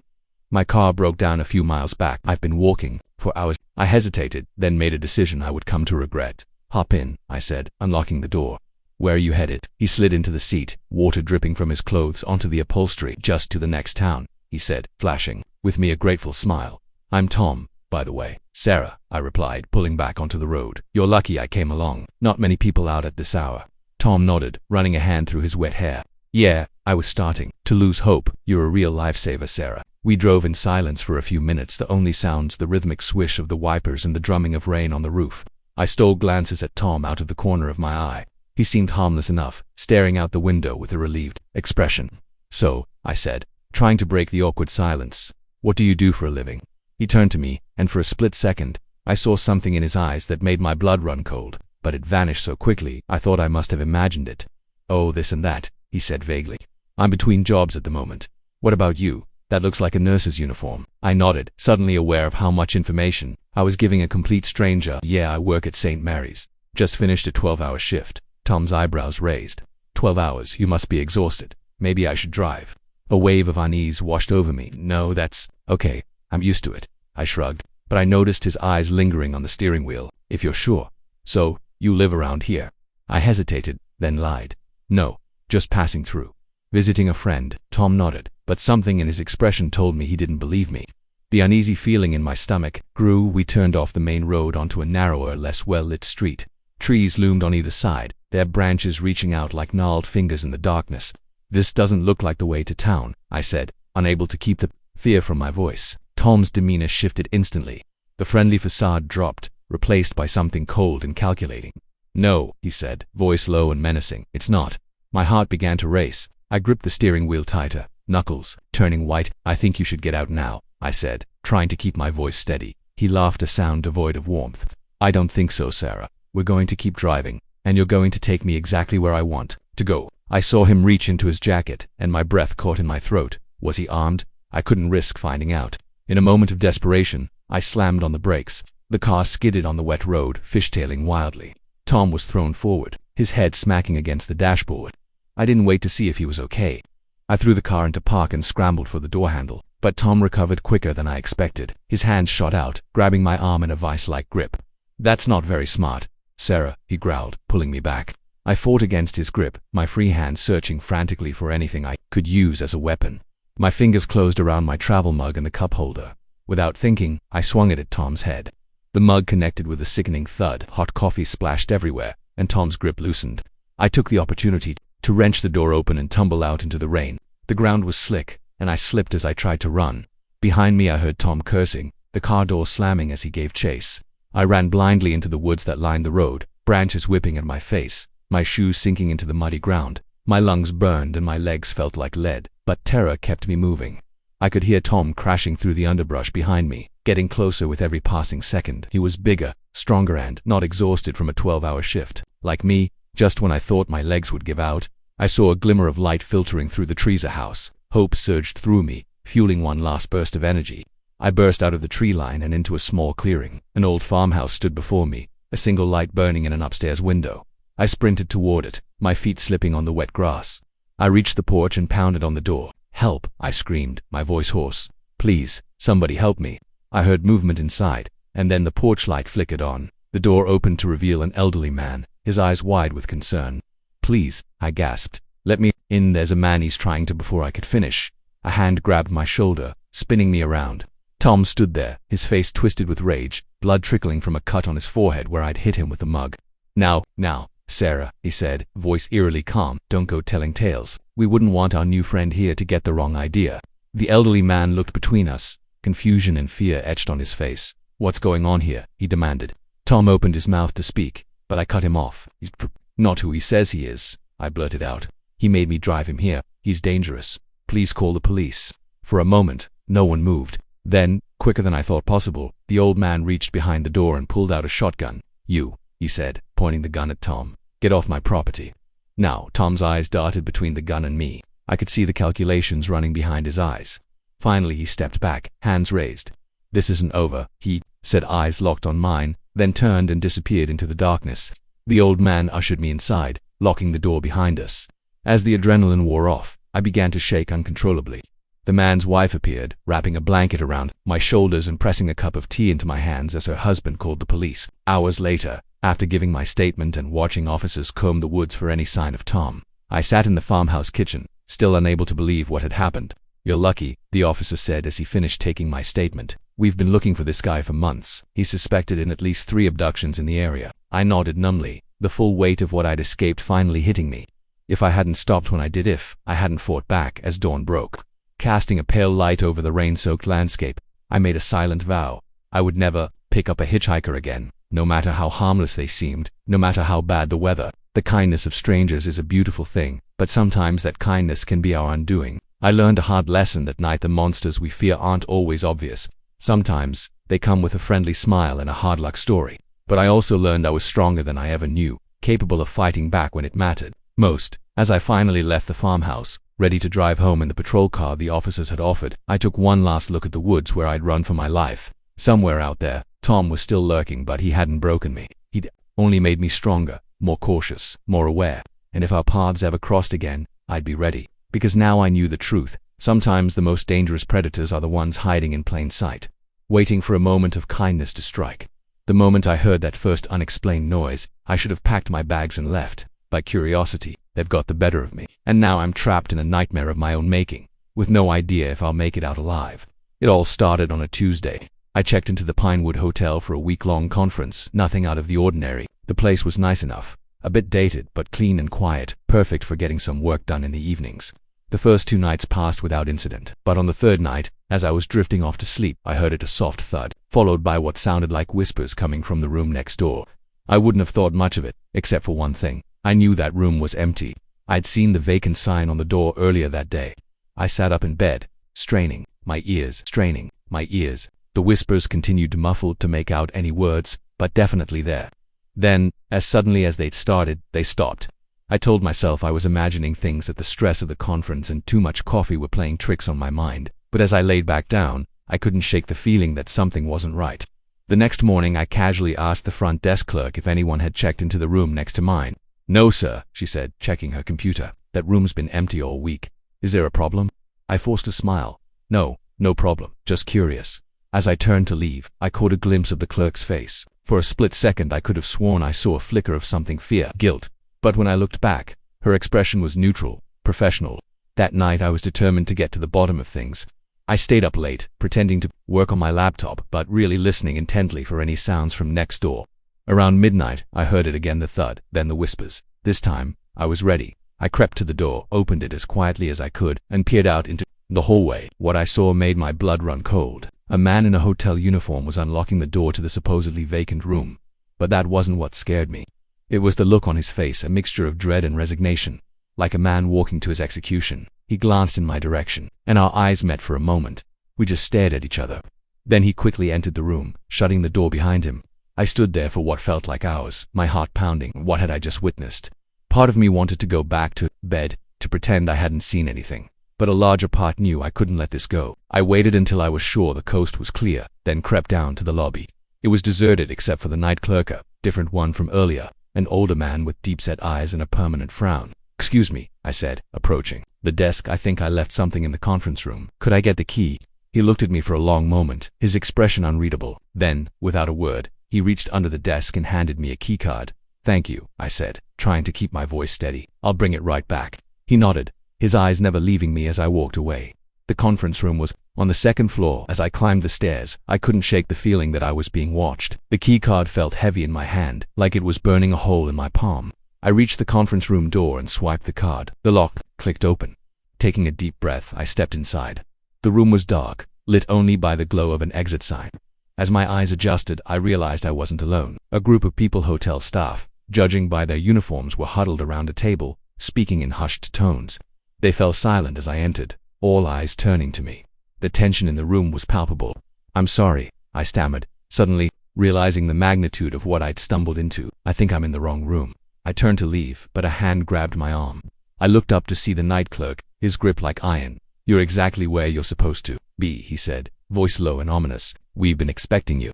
The next few hours were a blur of confusion and terror. The hotel staff, it turned out, were part of something much bigger and darker than I could have imagined.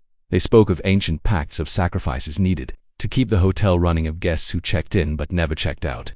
I listened in horrified fascination as they explained how the hotel chose its victims. Always lone travelers. Always people who wouldn't be missed right away. How they used the empty rooms for their rituals. How they disposed of the bodies. "But why are you telling me all this?" I asked, my voice shaking. The night clerk, who I now knew was the leader of this twisted cult, smiled. It was a cold, joyless thing. "Because, Mr. Johnson, you've been chosen. You're going to help us with our next ritual." I tried to run, but they were ready for that. Strong hands grabbed me, holding me in place as the clerk approached with a syringe. "Don't worry," he said as he pushed the needle into my arm. "Soon you'll understand. Soon you'll be one of us."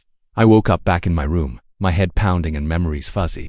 For a moment, I thought it had all been a terrible dream. But then I saw the bruise on my arm where the needle had gone. Then the full horror of my situation came crashing down on me. I jumped out of bed and ran to the door only to find it locked. My phone was gone, as was my laptop. I was trapped. The next few days were a nightmare of isolation and fear. Food appeared in my room at regular intervals, but I never saw who delivered it. The TV only showed static, and the phone was dead. I tried everything I could think of to escape picking the lock, trying to signal for help through the window, even attempting to break down the door. Nothing worked.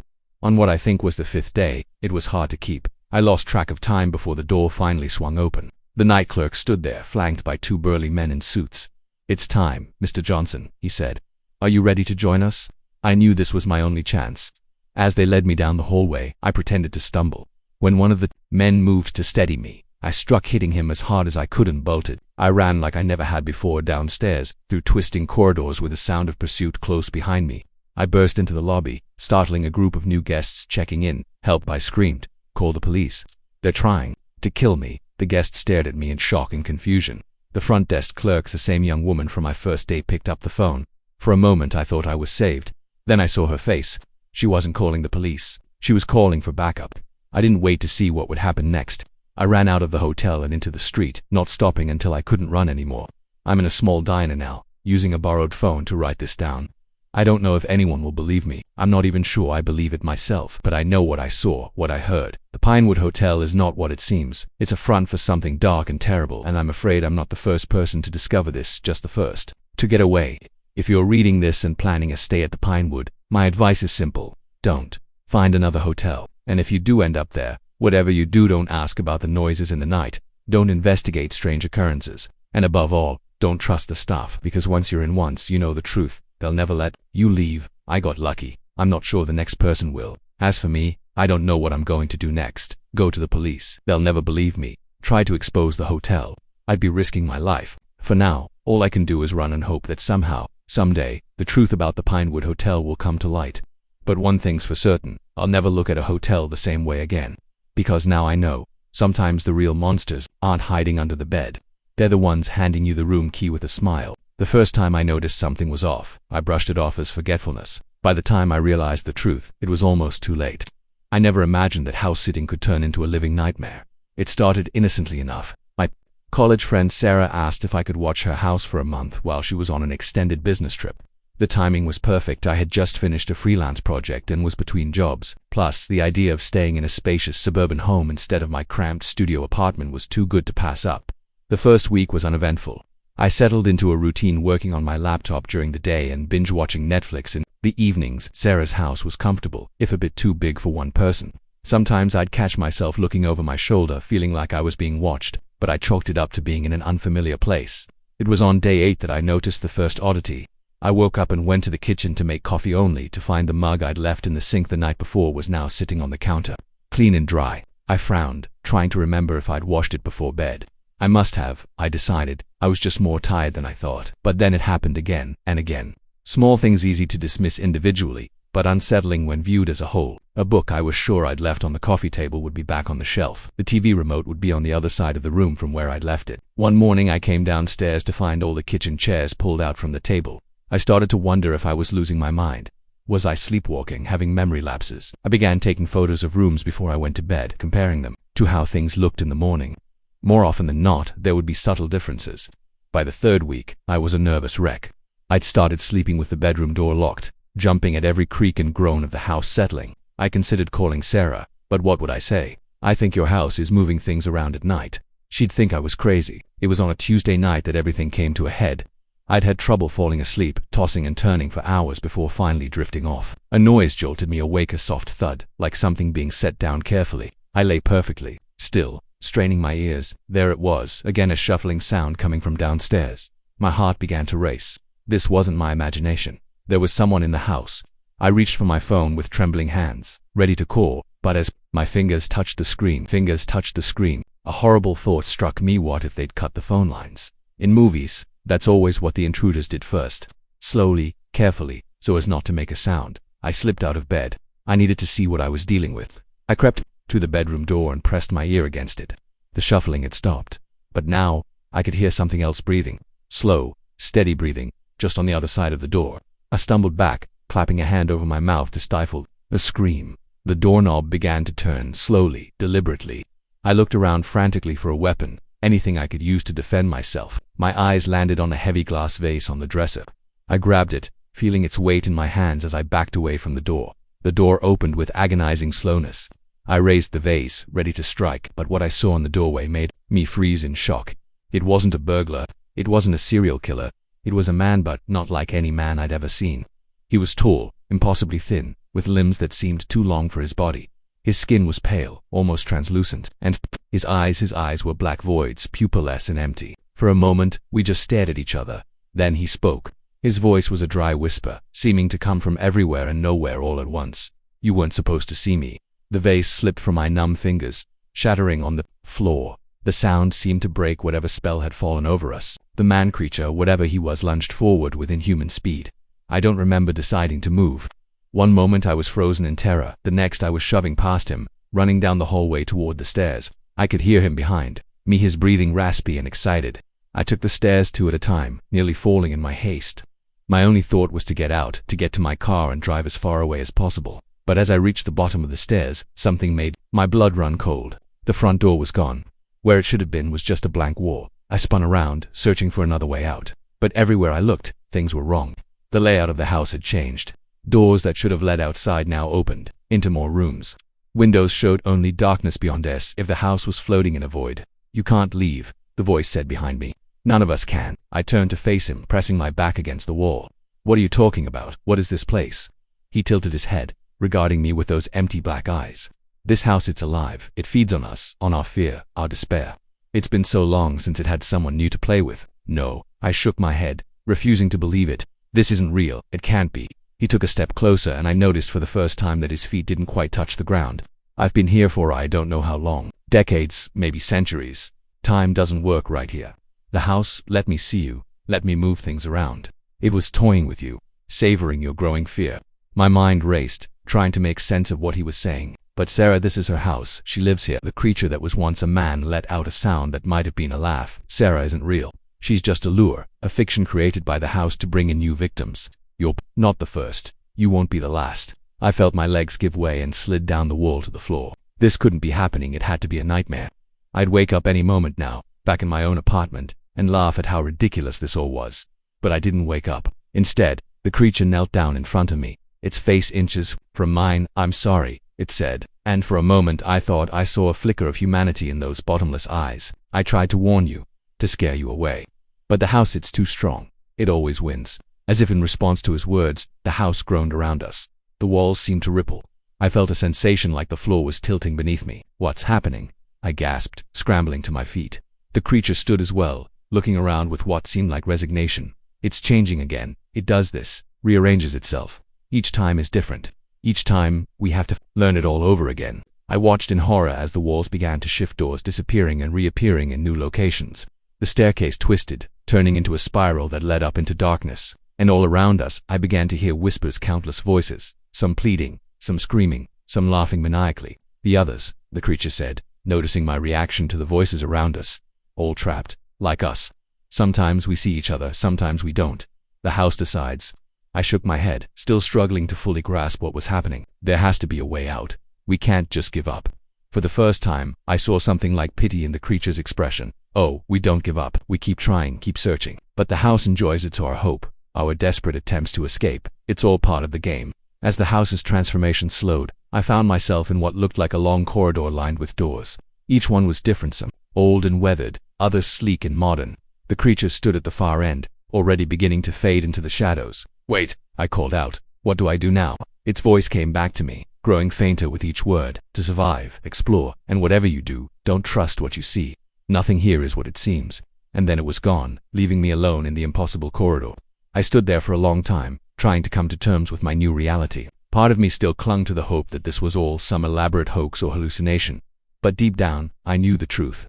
I was trapped, caught in the grip of something beyond my understanding. Finally, I took a deep breath and looked at the doors stretching out before me. Each one could lead to salvation or damnation. There was no way to know. With no other choice, I stepped forward and grasped the handle of the nearest door. As I turned it, I silently vowed I wouldn't become like the creature I'd met. I wouldn't let this house break me. Somehow, some way, I would find a way. Out the door swung open, revealing a room that defied the laws of physics. And as I stepped through, I realized my nightmare was only just beginning. The moment I overheard those whispered words, I knew my ordinary night shift had become a matter of life and death. Little did I know, serving coffee at 2 a.m. would be the least of my worries. My name's Amy, and I've been working the graveyard shift at Mel's 24-hour diner for about 6 months now. It's not glamorous, but it pays the bills and gives me time to work on my novel during the slow hours. Most nights it's just me, the cook, and a handful of regular truckers passing through. College students pulling all-nighters, the occasional insomniac looking for a slice of pie and a sympathetic ear. This particular night started like any other. I was wiping down the counter for the 100th time, half listening to the oldies station playing softly in the background, when the bell over the door chimed. I looked up, plastering on my best customer service smile only to have it falter slightly at the sight of the newcomers. There were 4 of them, all men dressed in dark clothes that seemed a little too nice for our greasy spoon establishment. They slid into a booth in the far corner, talking in low voices and glancing around nervously. I grabbed some menus and headed over, my instincts telling me something was off about this group. As I approached, I caught a snippet of their conversation. Shipment comes in at dawn. We need to be ready. They fell silent as soon as they noticed me, fixing me with hard stares that made my skin crawl. Welcome to Mel's, I said, proud of how steady my voice sounded. Can I start you gentlemen off with some coffee? Coffee. The man closest to me, a burly guy with a scar running down his left cheek, nodded curtly. Coffee. Black. For all of us. I jotted it down, even though it was unnecessary, just to have something to do with my hands. I'll be right back with that. Take your time with the menus. As I walked back to the counter, I could feel their eyes on me. My mind was racing. What kind of shipment were they talking about, and why did they look so nervous? I poured their coffees with shaking hands, trying to act normal.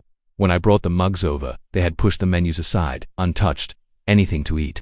I asked, more out of habit than expectation. The man with the scar shook his head. Just the coffee and some privacy. I nodded and retreated, my heart pounding. As soon as I was back behind the counter, I pulled out my phone, ready to call the police. But what would I say? I had no real evidence of anything illegal, just a bad feeling and a fragment of an overheard conversation. I decided to wait, to see if I could learn more.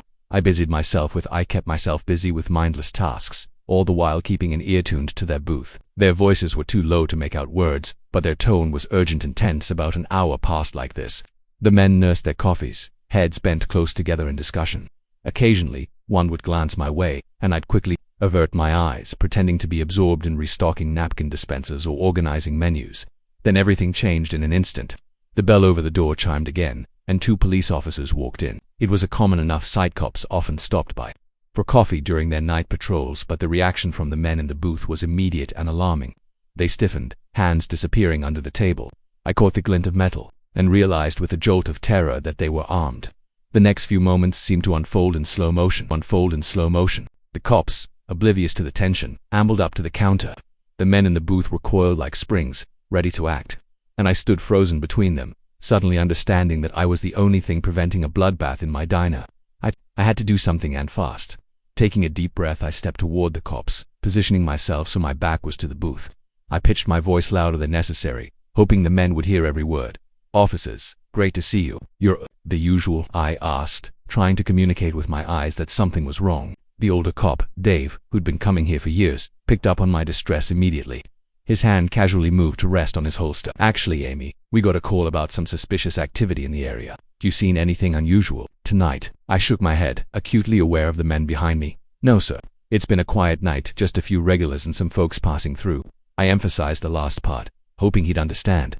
Dave nodded slowly, his eyes scanning the diner. Well, we'll take a quick look around if you don't mind. Standard procedure, of course, I said, relief washing over me. Coffee's on the house tonight.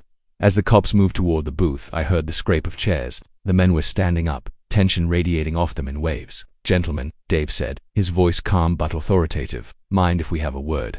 What happened next was a blur of motion and noise. Two of the men bolted for the door. Another reached for something in his jacket. I heard someone yell, "Gun!" and then the deafening sound of gunshots filled the air. I dove behind the counter, my hands over my ears, my heart threatening to burst out of my chest. There was more shouting, the sound of breaking glass, and then suddenly when I finally found the courage to peek over the counter, the scene that greeted me was one of chaos. Tables were overturned, coffee mugs shattered on the floor. The two cops had one man in handcuffs while another lay motionless near the door. Dave came over to me, his face grim.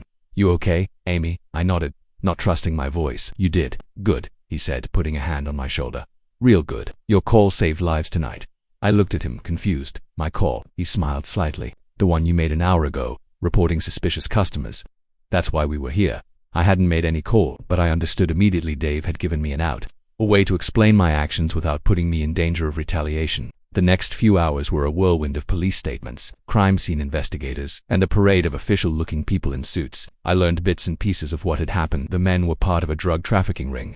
The shipment they were waiting for was a large quantity of heroin. By pure chance, I had stumbled upon a major operation and inadvertently helped bring it down as dawn broke, casting a surreal glow over the crime scene tape and police cars. I sat on the curb outside the diner, a shock blanket draped over my shoulders. Dave came and sat beside me. "Hell of a night, huh?" he said, handing me a cup of coffee not from the diner, thankfully. I nodded, taking a sip. "I can't believe it. I mean, I never thought." "That's the thing about this job and yours too, I guess," Dave said. "You never know what a shift might bring. You handled yourself well in there, Amy. Ever consider a career in law enforcement?" I laughed, the sound slightly hysterical, to my own ears. "I think I'll stick to slinging hash and writing my novel. Thanks." Dave smiled. "Well, if you ever change your mind, let me know." He stood up, brushing off his pants. "Get some rest. We'll need you to come down to the station later for a formal statement." As he walked away, I stared at the diner, my familiar workplace, now transformed into something alien and threatening. I knew I'd never see it the same way again. Every customer would be a potential threat. Every overheard the conversation hinted at a possible crime in the making.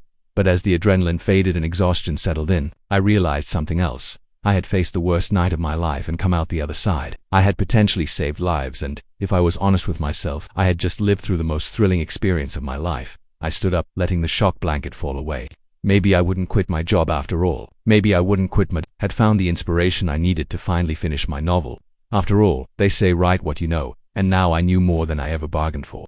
As I walked to my car, the first light of day painted the sky in shades of pink and gold. I couldn't help but smile. Life at the diner would never be the same, but then again, neither would I.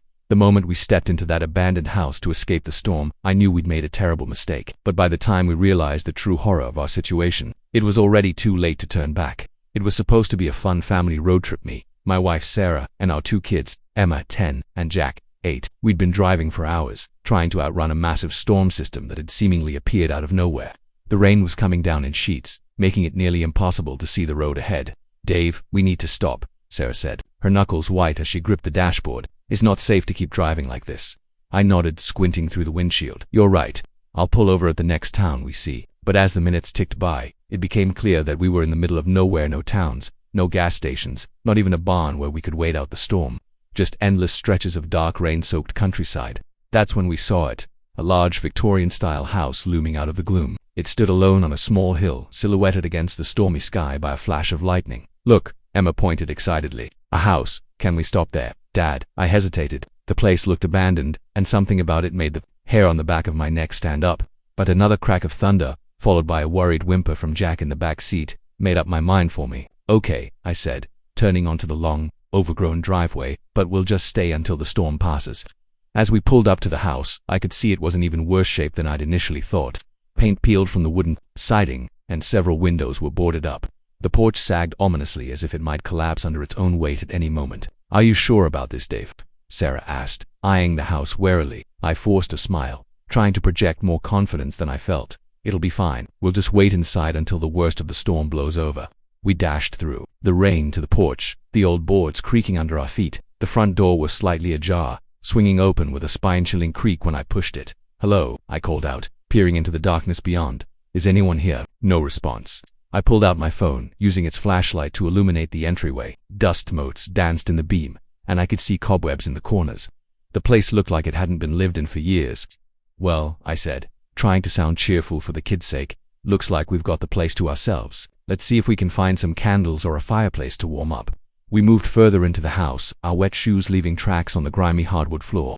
The interior was a mess of old furniture draped in sheets, peeling wallpaper, and musty smells, but it was dry, and that was all that mattered for now. In what must have been the living room, we found an old stone fireplace. After some rummaging, I managed to find some relatively dry logs and got a small fire going. The kids huddled close to the warmth, their earlier excitement replaced by quiet unease. "I don't like this place, Daddy," Jack said, his lower lip trembling slightly. "It feels scary." I ruffled his hair, trying to reassure him. "It's just an old house, buddy. Nothing to be afraid of." But even as I said it, I couldn't shake the feeling that we were being watched. I kept glancing over my shoulder, half expecting to see someone or something lurking in the shadows. Sarah must have sensed my unease. She squeezed my hand and whispered, "Maybe we should try to find a bedroom, get the kids settled for the night." I nodded, grateful for the suggestion. We gathered the kids and headed upstairs, the ancient staircase groaning under our weight. The second floor was just as dilapidated as the first, with long hallways lined with closed doors. We chose the first bedroom we came to, a large room with a massive four-poster bed still intact. The mattress was musty but dry, and we decided the room would do for the night. As Sarah got the kids ready for bed, I chose to do a quick sweep of the rest of the upstairs to ease my own mind. Most of the rooms were in similar states of decay, filled with broken furniture and decades of dust. But when I reached the last door at the end of the hall, something made me pause. Unlike the others, this one was pristine, its wood gleaming as if freshly polished. The brass doorknob shone in the beam of my flashlight. Against my better judgment, I reached out and turned it. The door swung open silently, revealing a room that took my breath away. Unlike the rest of the house, this room looked frozen in time. Everything was immaculate, from the neatly made bed to the books perfectly arranged on the shelves. There wasn't a speck of dust anywhere. But what really caught my attention was the doll. It sat in a small chair by the window, its porcelain face illuminated by a flash of lightning. Its glass eyes seemed to follow me as I moved, and its painted smile sent a chill down my spine. I backed out quickly, shutting the door behind me. My heart raced and I took several deep breaths to calm myself. It was just a room, I told myself. Just an old doll. Nothing to fear. When I returned to our room, Sarah was tucking the kids into bed. "Everything okay?" she asked, noticing my pale face. I nodded, not wanting to worry her. "Yeah, just tired. It's been a long day." We settled in for the night, the sound of rain on the roof and the occasional rumble of thunder lulling us into an uneasy sleep. I woke with a start, unsure of what disturbed me. The room was pitch black, the fire long since died out. As my eyes adjusted, I realized what had woken me: the sound of footsteps in the hallway outside our room. I sat up, heart pounding. "Sarah," I whispered, shaking her gently. "Wake up, do you hear that?" She stirred, blinking in confusion. "Hear what?" Before I could answer, we both heard Eta Child's laughter echoing through the house. It wasn't Emma or Jack. We were both still sound asleep beside us. "Dave," Sarah's voice trembled. "What's going on?" I climbed out of bed, moving quietly to the door. "I don't know. Stay here with the kids, I'll check it out." Ignoring her protests, I opened the door and stepped into the hallway. The laughter came again, this time from downstairs. I followed the sound, my bare feet silent on the old floorboards. At the bottom of the stairs, I froze. There, in the middle of the living room, stood a little girl. She was dressed in an old-fashioned nightgown, her long hair hanging loose down her back. She faced away from me, staring at something I couldn't see. "Hello," I said softly, not wanting to frighten her. "Are you lost?" Slowly, so slowly it seemed to take an eternity, the girl turned to face me. I stumbled back, a scream caught in my throat. Her face was identical to the doll's upstairs: porcelain white, glass eyes, painted smile. But unlike the doll, this face was alive. Those glass eyes blinked as they fixed on me. "You shouldn't have come here," the girl said, her voice a mix of childish sweetness and something far older, far darker. "This is our home, and now, you can never leave." As if on cue, doors began slamming throughout the house. I heard Sarah's scream from upstairs, the terrified cries of Emma and Jack. I turned to run back to them, but the staircase was gone, replaced by a solid wall. The girl's laughter echoed around me, multiplying until it seemed to come from everywhere at once. The room began to shift and warp, walls stretching and twisting into impossible shapes. I saw faces in the wallpaper, heard whispers in the floorboards. "Welcome home," the girl said, her smile widening unnaturally. "We've been waiting for a new family for so long." I woke with a gasp, drenched in cold sweat. Sarah was shaking me, her face pale with worry. "Dave, wake up. You were having a nightmare." I looked around wildly. We were still in the bedroom. The kids were sleeping peacefully beside us. Outside, the storm had passed and the first light of dawn peeked through the dusty windows. "We need to leave," I said, jumping out of bed. Sarah didn't argue. Something in my voice or face must have conveyed the urgency I felt. We woke the kids and packed quickly, practically running to the as we drove away. I couldn't help but glance back at the house through the rearview mirror. For a fleeting moment, I thought I saw a small figure standing in one of the upstairs windows, a porcelain hand raised in farewell. But when I blinked, it was gone. We never spoke about that night again, but sometimes in my dreams, I still hear that child's laughter, still see those glass eyes watching me, and with a chill that never quite fades, I wonder what might have happened if we'd stayed just a little longer in that house that was never meant to be found. The moment I spotted the first hidden camera, I knew my relaxing Airbnb getaway had just turned into a living nightmare. What I didn't realize was that this discovery was only the beginning of a terror that would change my life forever. I'd been looking forward to this vacation for months. After a grueling year at work, I desperately needed a break from the hustle and bustle of city life. When I stumbled upon the listing for a cozy cabin in the woods, it seemed perfect, quaint, secluded, and best of all, affordable. The host, Tom, had excellent reviews praising his hospitality and attention to detail. As I pulled up to the cabin, a wave of relief washed over me. The place was even more charming in person, with its rustic wooden exterior and wraparound porch. Tom was there to greet me, all smiles and warm handshakes. "Welcome, Sarah," he said, helping with my bags. "I hope you'll find everything to your liking. I've prepared a little welcome basket for you inside." I thanked him, already feeling more relaxed. Tom gave me a quick tour, pointing out all the amenities: the fully stocked kitchen, the fireplace, the luxurious bathroom with a clawfoot tub. He was charismatic, patiently answering all my questions. "Well, I'll leave you to settle in," Tom said finally. "Remember, I'm just a phone call away if you need anything. Enjoy your stay." As he drove away, I couldn't believe my luck. The place was perfect, and Tom seemed like the ideal host. I spent the rest of the evening unpacking, exploring the cabin, and finally sinking into the plush sofa with a glass of wine and a good book. It wasn't until the next morning that I noticed something odd. I was in the bathroom fixing my hair when a glint caught my eye in the mirror. At first I thought it was just a reflection of light, but as I leaned closer, my blood ran cold. There, nestled in the frame of the mirror, was a tiny camera lens. My mind raced. Surely a mistake, maybe some smart home device I didn't understand. But as I examined it closer, there was no denying it. A hidden camera, perfectly positioned to capture the entire bathroom. With shaking hands, I grabbed my phone to call the police, only to realize I had no signal. Of course, I thought bitterly, I'm in the middle of nowhere. Trying to calm my racing heart, I decided to check the rest of the cabin. Maybe this was a one-off, a mistake. But moving from room to room, I found more cameras: one in the bedroom, hidden in a potted plant, another in the living room, disguised as a smoke detector, even one tucked away in the kitchen coffee maker. Panic set in as reality hit me. Was being watched. Every move, every private moment captured on camera. But why, and by whom? Tom. It had to be Tom, the overly friendly host with the 2 perfect reviews. How many other guests had he spied on? How long had this been going on? I knew I had to get out fast. I started throwing my things into my suitcase, not bothering to fold or organize. That's when I heard the sound of a car pulling up outside. Peering through the curtains, my heart sank. It was Tom's truck. He wasn't supposed to be back until the end of my stay, unless he'd been watching and saw I'd discovered his cameras. I looked around frantically for an escape. The front door was out of the question. He'd see me for sure. The back door led straight into dense woods, but without knowing the area, I could easily get lost. My only option was to hide and hope he'd leave. I ducked into the bedroom closet just as the front door opened. Tom's footsteps echoed through the cabin, slow and deliberate. "Sarah," he called, voice sickly sweet. "Are you here? I just wanted to check if everything's all right." I held my breath, pressing myself further back into the closet. The footsteps grew closer. "I know you're here." Tom's voice lost its friendly edge. "I saw you finding the cameras. We need to talk about this." My heart pounded so hard, I was sure he could hear it. The closet door creaked open, and through the slats, I saw Tom's shadow looming. "Come on out, Sarah. Don't make this harder than it needs to be."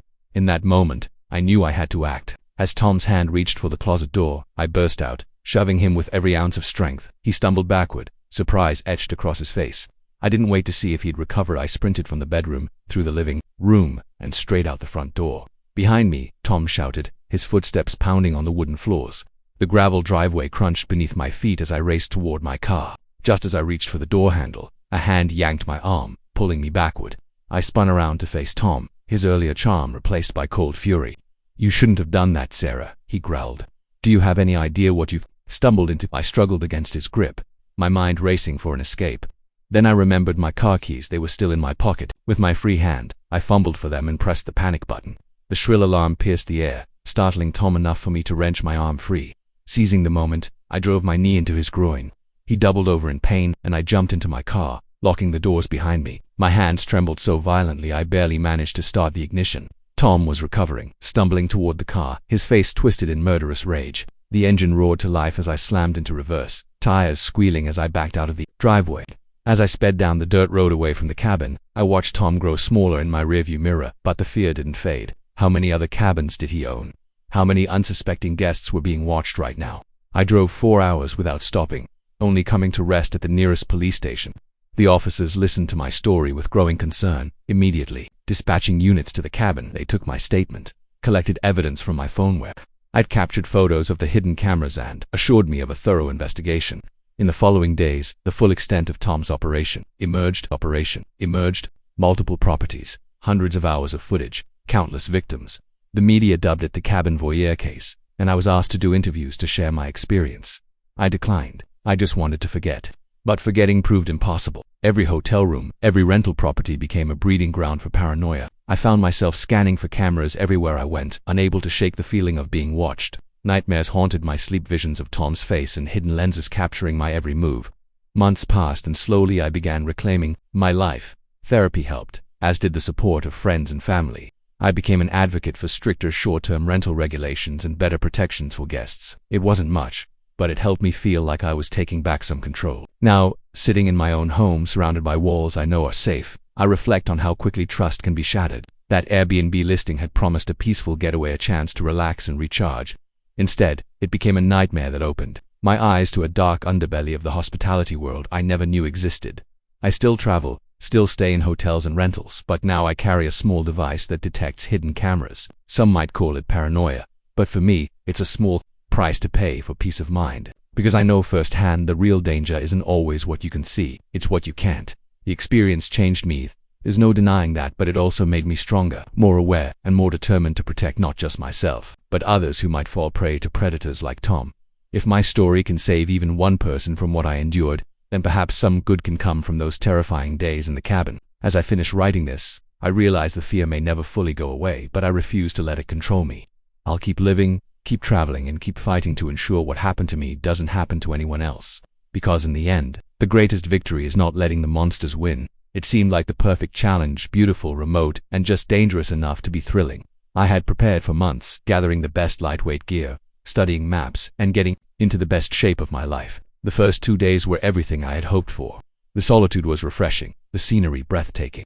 I reveled in the silence, broken only by birdsong and the crunch of leaves beneath my boots. On the second night, as I set up camp and watched the sunset paint the sky in brilliant oranges and pinks, I felt a peace I hadn't known in years. But it was on the third day that things began to change. At first it was just a feeling, a prickling at the back of my neck, like I was being watched. I dismissed it as paranoia, the natural unease of being alone in the wild. Yet, as the day wore on, the sensation grew stronger. I began noticing small things, a twig snapping though I hadn't moved, the rustle of leaves when the wind had died down. Once, I was certain I saw a shadow flicker between the trees, but when I turned to look, there was nothing there. That night, huddled in my tent, every sound in the forest seemed amplified. The hoot of an owl made me jump. The scurrying of a small animal near my tent sent me fumbling for my flashlight, heart pounding. I tried to rationalize my fear, telling myself these were just normal sounds of the woods after dark, but deep down I knew something was wrong. At dawn, groggy from a restless night, I emerged from my tent and froze. Around my campsite, embedded in the soft dirt, were human footprints, and they didn't match my boots. My blood ran cold as I studied the prints. They circled my tent, coming close enough that whoever made them could have touched the fabric. The thought of someone standing there while I slept, unaware and vulnerable, made me sick. I packed up camp in record time, my hands shaking as I stuffed gear into my backpack. All thoughts of continuing my trip vanished. I just wanted to get back to civilization, back to safety. But as I started hiking, I realized my ordeal was far from over. The feeling of being watched was stronger than ever. Every few minutes, I spun around, certain I'd catch a glimpse of my stalker, but the trail behind me was always empty. As the day dragged on, I noticed other signs, a broken branch here, a disturbed patch of moss. They're small things easily missed unless you were looking for them, but to my heightened senses, they screamed pursuit. I quickened my pace, ignoring the burning in my legs and the sweat soaking through my clothes. The nearest town was still 2 days away at my planned speed, but I was determined to make it in one. I dared only brief stops, just long enough to gulp water and catch my breath. As afternoon faded into evening, my situation worsened. Dark clouds rolled in, and soon the woods echoed with the rumble of thunder. The rain began as a drizzle but quickly turned into a downpour. Within minutes I was soaked to the skin, the trail beneath my feet turning to a muddy mess. I knew I should stop, set up my tent, and wait out the storm, but the fear of what or who was behind me pushed me onward. I stumbled through the darkness, my headlamp casting eerie shadows that seemed to move and shift at the edge of my vision. Suddenly, a flash of lightning illuminated the trail ahead, and I saw something that made my heart stop. Not 20 feet in front of me stood a figure tall, unnaturally thin, its outline blurred by the rain. For a split second, our eyes met, or at least I thought they did. Where its eyes should have been were only dark, empty sockets. I screamed, the sound lost in a crack of thunder, and turned, running, no longer caring about the trail or anything but escaping that thing. Branches whipped at my face as I crashed through the underbrush. I could hear it moving behind me, keeping pace effortlessly despite the rough terrain. My foot caught on a root and I went down hard, tumbling down a steep incline. I came to a stop at the bottom, dazed and in pain.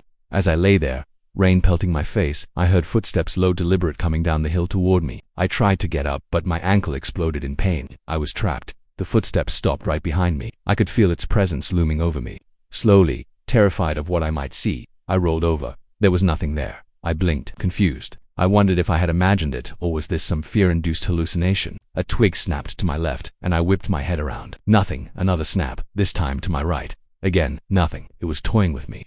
I realized whatever this thing was, it was feeding off my fear, gritting my teeth against the pain. I forced myself to my feet. I couldn't just lie there and wait for it to finish its game. I had to keep moving. I limped forward, using trees for support. Every shadow seemed to conceal a threat.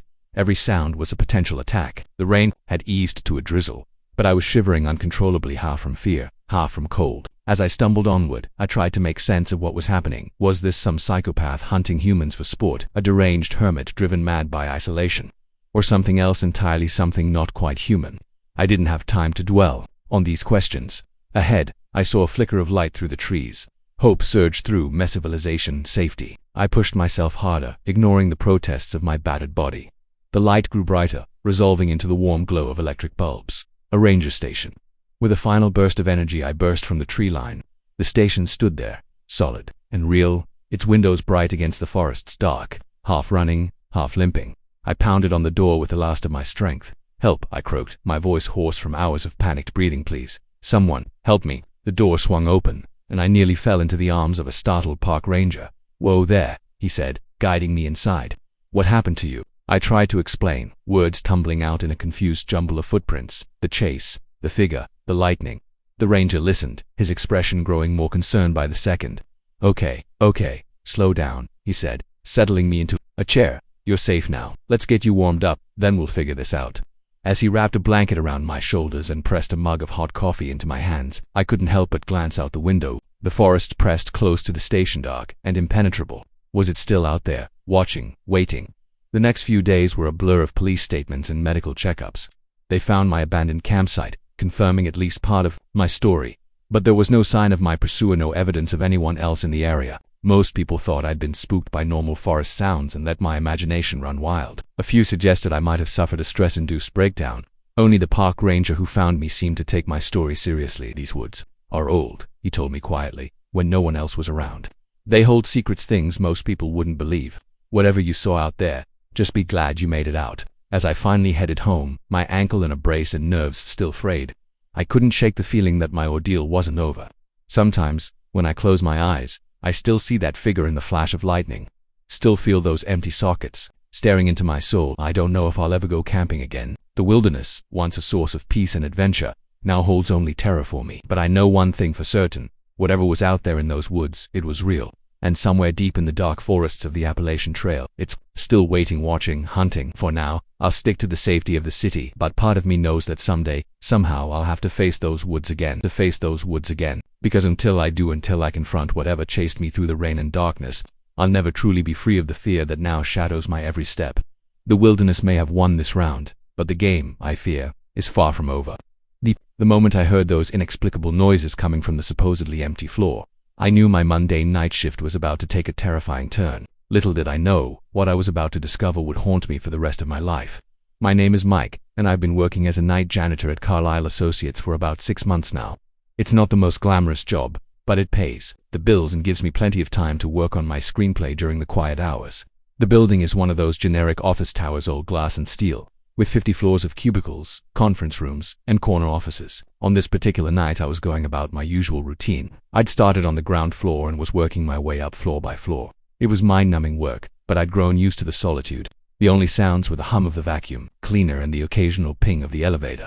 I was on the 37th floor when I first heard it, a thud, followed by what sounded like muffled voices. I froze. My hand still on the vacuum's handle was still in my hand on the 37th floor, which was supposed to be empty hell. The entire building was supposed to be deserted at this hour. I switched off the vacuum and strained my ears. In the sudden silence, there it was, again, definitely voices coming from the floor above. My heart began to race. Were we being robbed? Should I call security? I debated with myself for a moment. If it was just some employees working late, I'd feel like an idiot raising an alarm, but something deep in my gut told me this wasn't normal. Gathering my courage, I decided to investigate. I left the vacuum where it was and made my way toward the stairwell. As I climbed the stairs to the 38th floor, the voices grew louder. I could make out at least 2 distinct speakers, though I couldn't understand what they were saying. I reached the door to the 38th floor and hesitated, my hand on the handle. What if they were armed? What if I was walking into something dangerous? But curiosity won over caution, and I slowly eased the door open, wincing at every creak. The 38th floor was laid out like all the others, a maze of cubicles surrounding a central area with conference rooms. But unlike the other floors, this one wasn't dark. A faint light spilled out from one of the conference rooms, casting long shadows across the office. I crept forward, my heart pounding so loudly I was sure they'd hear it. As I got closer to the lit room, the voices became clearer. Shipment comes in tomorrow night. We need to be ready. What about security? Johnson's been sniffing around. Don't worry about Johnson. He's been taken care of. A chill ran down my spine. This wasn't just some late-night meeting. Whatever was happening here was illegal and potentially dangerous. I inched closer, trying to peer inside without being seen. Through the gap in the door, I made out 3 men gathered around a table covered in papers and what looked like blueprints. One of them was pointing at something, speaking in low, urgent tones. The boss wants this to go smoothly. No mistakes this time. Got it. The others nodded, faces grim. I leaned in, trying to get a better look at what was on the table. That's when disaster struck. My foot caught on a loose piece of carpet, and I stumbled. I managed to catch myself before falling, but my elbow knocked against the wall with a dull thud. The voices instantly fell silent. I heard chairs scrape against the floor and footsteps approaching the door. Panic surged through me. I had to get out of there fast. I turned and ran, no longer caring about stealth. Behind me, I heard shouts and the conference room door banging open. I sprinted toward the stairwell, my only thought to put as much distance as possible between myself and those men. I burst through the stairwell door and started down the stairs, taking them 2 at a time. I could hear footsteps above me, getting closer. My lungs burned, my legs ached, but fear kept me moving. I'd just reached the 30th floor when the stairwell door above slammed open. There he is, a voice shouted. The footsteps grew louder and faster. I didn't dare look back, I just ran. My feet barely touching the stairs as I descended 25th floor, 20th, 15th. My pursuers were gaining on me. I could hear their heavy breathing, their shouts, closing in. Reaching the 10th floor, a crazy idea struck me. Instead of continuing down, I burst out onto the floor. I sprinted through the dark office, weaving between desks and cubicles. I could hear them behind me, cursing as they struggled to navigate the unfamiliar space. I made it to the other side of the floor and found what I was looking for, the second stairwell. I yanked the door open and started down again. With any luck, they'd waste precious time searching the 10th floor before realizing I'd switched stairs. My luck held. By the time I heard them enter the second stairwell, I was already at the ground floor. I exploded out of the stairwell and into the lobby, startling the night's security guard at his desk. Call the police. I gasped, struggling to catch my breath. There are men upstairs there. Before I could finish, the stairwell door burst open again. 2 men rushed out, their faces contorted with rage. They skidded to a stop when they saw the security guard, who was already on his feet, one hand on his weapon.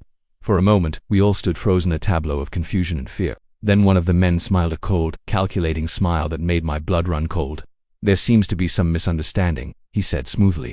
Our friend here, he gestured at me, had a bit too much to drink at the office. Part of you were just trying to make sure he got home safely. The security guard looked uncertain, his eyes darting between me and the 2 men. I opened my mouth to protest, to tell him what I'd really seen, but the words died in my throat as I noticed the second man slowly reaching into his jacket. In that moment I made a decision. I turned and ran, bursting through the lobby doors, and out into the night. I heard shouts behind me, but I didn't stop. I ran until my legs gave out, until I was sure I'd lost them. I ended up in a 24-hour diner, shaking and covered in sweat. As I sat there trying to decide what to do, my phone buzzed. It was a text from an unknown number. We know who you are. Keep quiet if you want to stay healthy. My blood ran cold. How had they found my number? What else did they know about me? I spent the rest of the night in a haze of paranoia, jumping at every sound, convinced every passing car was there to get me. When dawn finally broke, I made my way to the police station. But as I stood outside ready to report what I'd seen, doubt crept in. Would they believe me? I had no proof, just my word against theirs. And if these men were as connected as they seemed, going to the police might only put me in more danger. In the end, I walked away. I quit my job that day, making up an excuse about a family emergency. I moved out of my apartment the next week, telling no one where I was going. It's been 3 months since that night. I'm in a new city now, with a new job and a new name, but I can't shake the feeling I'm being watched. Every time I see a suit-clad businessman, every time I hear footsteps behind me, I'm back in that stairwell, running for my life. I don't know what I stumbled upon that night: a drug operation, corporate espionage, something even worse. But I know one thing for certain. The world is full of shadows, and sometimes the most dangerous things happen right under our noses, in the places we least expect. So if you're working late one night and you hear something you shouldn't, my advice is simple: run. Run and don't look back. Because once you've seen behind the curtain, there's no going back to blissful ignorance, and in this world of secrets and shadows, ignorance might just be the only thing that keeps you safe. The first time I heard the scratching in the walls, I dismissed it as mice. By the time I realized the horrifying truth, it was almost too late. What started as a simple house-sitting job turned into a nightmare that would haunt me for the rest of my life. My name's Emily, and I'd agreed to watch my friend Sarah's house while she was away on a month-long business trip. It seemed like a sweet dinner break from my cramped apartment, a chance to enjoy a spacious home in a quiet suburb. Little did I know I was walking into a trap. The first few days were uneventful. I settled into a routine, working remotely during the day and enjoying the peace and quiet in the evenings. Sarah's house was beautiful, a two-story Victorian with lots of character, but as the sun set each night, the house seemed to take on a different personality. Shadows grew longer and the silence became oppressive. It was on the 4th night that I first heard it, a faint scratching sound coming from somewhere inside the walls. I was curled up on the couch, reading a book, when the noise caught my attention. At first I thought it was just the house settling, but as I listened, the scratching became more deliberate, more purposeful. I got up and pressed my ear against the wall. A sound was clear now, a rhythmic scraping that sent chills down my spine. It seemed to be coming from inside the wall itself, moving slowly upward. Just mice, I muttered, trying to calm my racing heart. Old houses like this are bound to have mice. But even as I said it, I knew it wasn't true. The scratching was too loud, too strong to be caused by tiny mouse paws. Whatever was in the walls, it was much larger. I didn't sleep well that night, tossing and turning as the scratching continued. Intermittently, by morning, I'd convinced myself it was just my imagination running wild. The house was quiet, sunlight streaming through the windows, making the night's fears seem silly. But as night fell again, the noises returned, this time louder, more insistent, and they weren't just coming from one wall anymore. I could hear scratching from multiple points around the house, as if several things were moving within the walls. I called Sarah, my voice shaking as I described what I was hearing. She sounded concerned but skeptical. "The house is old, Emily," she said. "It makes all sorts of noises. But if you're really worried, call my handyman. His number's on the fridge." I thanked her and hung up, feeling slightly reassured. The next morning I called the handyman, a gruff-voiced man named Pete. He agreed to come by that afternoon to check things out. Pete arrived around 3 p.m., toolbox in hand. He was an older man with weathered features and calloused hands that spoke of years of hard labor. I led him through the house, describing the noises I'd been hearing. He listened patiently, then began a thorough inspection of the walls. He tapped, he listened, and even cut a small hole in one of the walls to peer inside with a flashlight. After an hour he turned to me with a frown. "I don't see any signs of pests," he said. "No droppings, no chew marks, and these walls." He trailed off, his frown deepening. "What about them?" I pressed. Pete shook his head. "They're solid. No hollow spaces where animals could be moving around. Whatever you're hearing, it ain't coming from inside these walls." A chill ran down my spine, but I heard it, I insisted. Clear as day, scratching, moving up and down. Pete gave me a long look, then sighed. "Listen, miss. Sometimes in old houses like this, the mind can play tricks. You're here alone. It's a strange place. Maybe you're just a bit on edge." I wanted to argue, to make him understand this wasn't in my head. But I saw the doubt in his eyes. He thought I was imagining things, or worse, that I was some hysterical woman making a fuss over nothing. After Pete left, I felt even more uneasy. If the noises weren't coming from inside the walls, where were they coming from? And more importantly, what was making them? As night fell, the scratching returned with a vengeance, louder than ever. Now, I could hear something else mixed in, a low, guttural groaning that made my skin crawl. It seemed to come from everywhere at once, surrounding me. I ran from room to room, pressing my ear against the walls, trying to pinpoint the source, but it was useless. The noises moved as I did, always just out of reach. In desperation, I decided to check the basement. If something was in the house, maybe I could find some trace of it there. I grabbed a flashlight and steeled my nerves before descending the creaky wooden stairs. The basement was dark and musty, filled with old furniture and boxes. My flashlight beam cut through the gloom, casting long shadows that seemed to move and shift. The scratching was louder here, reverberating through the concrete floor. As I moved deeper, my foot caught on something. I stumbled, my flashlight clattering to the ground. Bending to retrieve it, my hand brushed against something on the floor, something that felt suspiciously like a handle. Heart pounding, I directed my flashlight beam at the spot. There, half hidden under an old rug, was a trapdoor. It was made of heavy wood with a rusty iron handle, and as I watched, horrified, the door moved slightly as if something beneath it was pushing up. I scrambled backward, a scream caught in my throat. The scratching was coming from under the trapdoor, growing more frantic by the second. Whatever was down there, it knew I was here, and it wanted out. I ran up the stairs, slamming the basement door behind me. I could still hear the scratching, the groaning now accompanied by a rhythmic thumping. Something was trying to get out. With shaking hands, I called Sarah again. This time I didn't hold back. I told her everything, the noises, Pete's visit, and now the trapdoor in the basement. There was a long silence on the other end.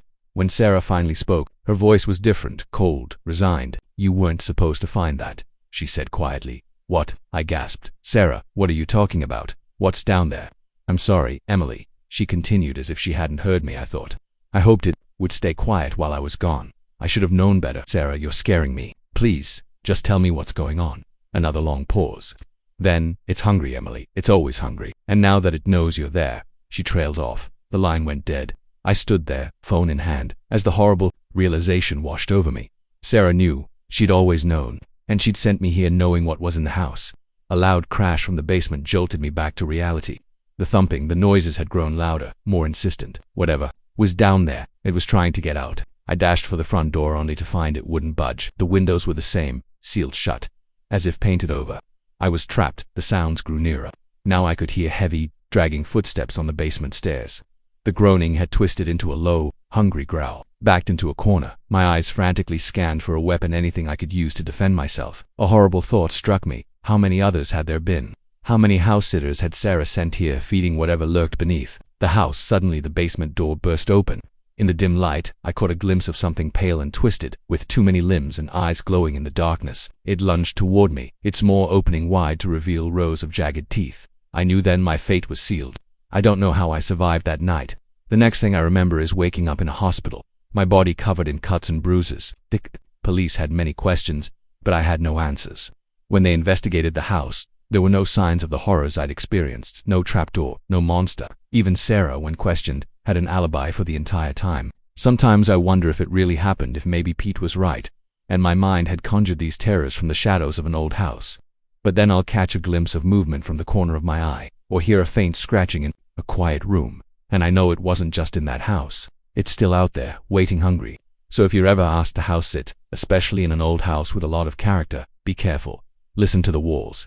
And if you hear scratching, run, and don't look back, because some things, once awakened, can never be put back to sleep.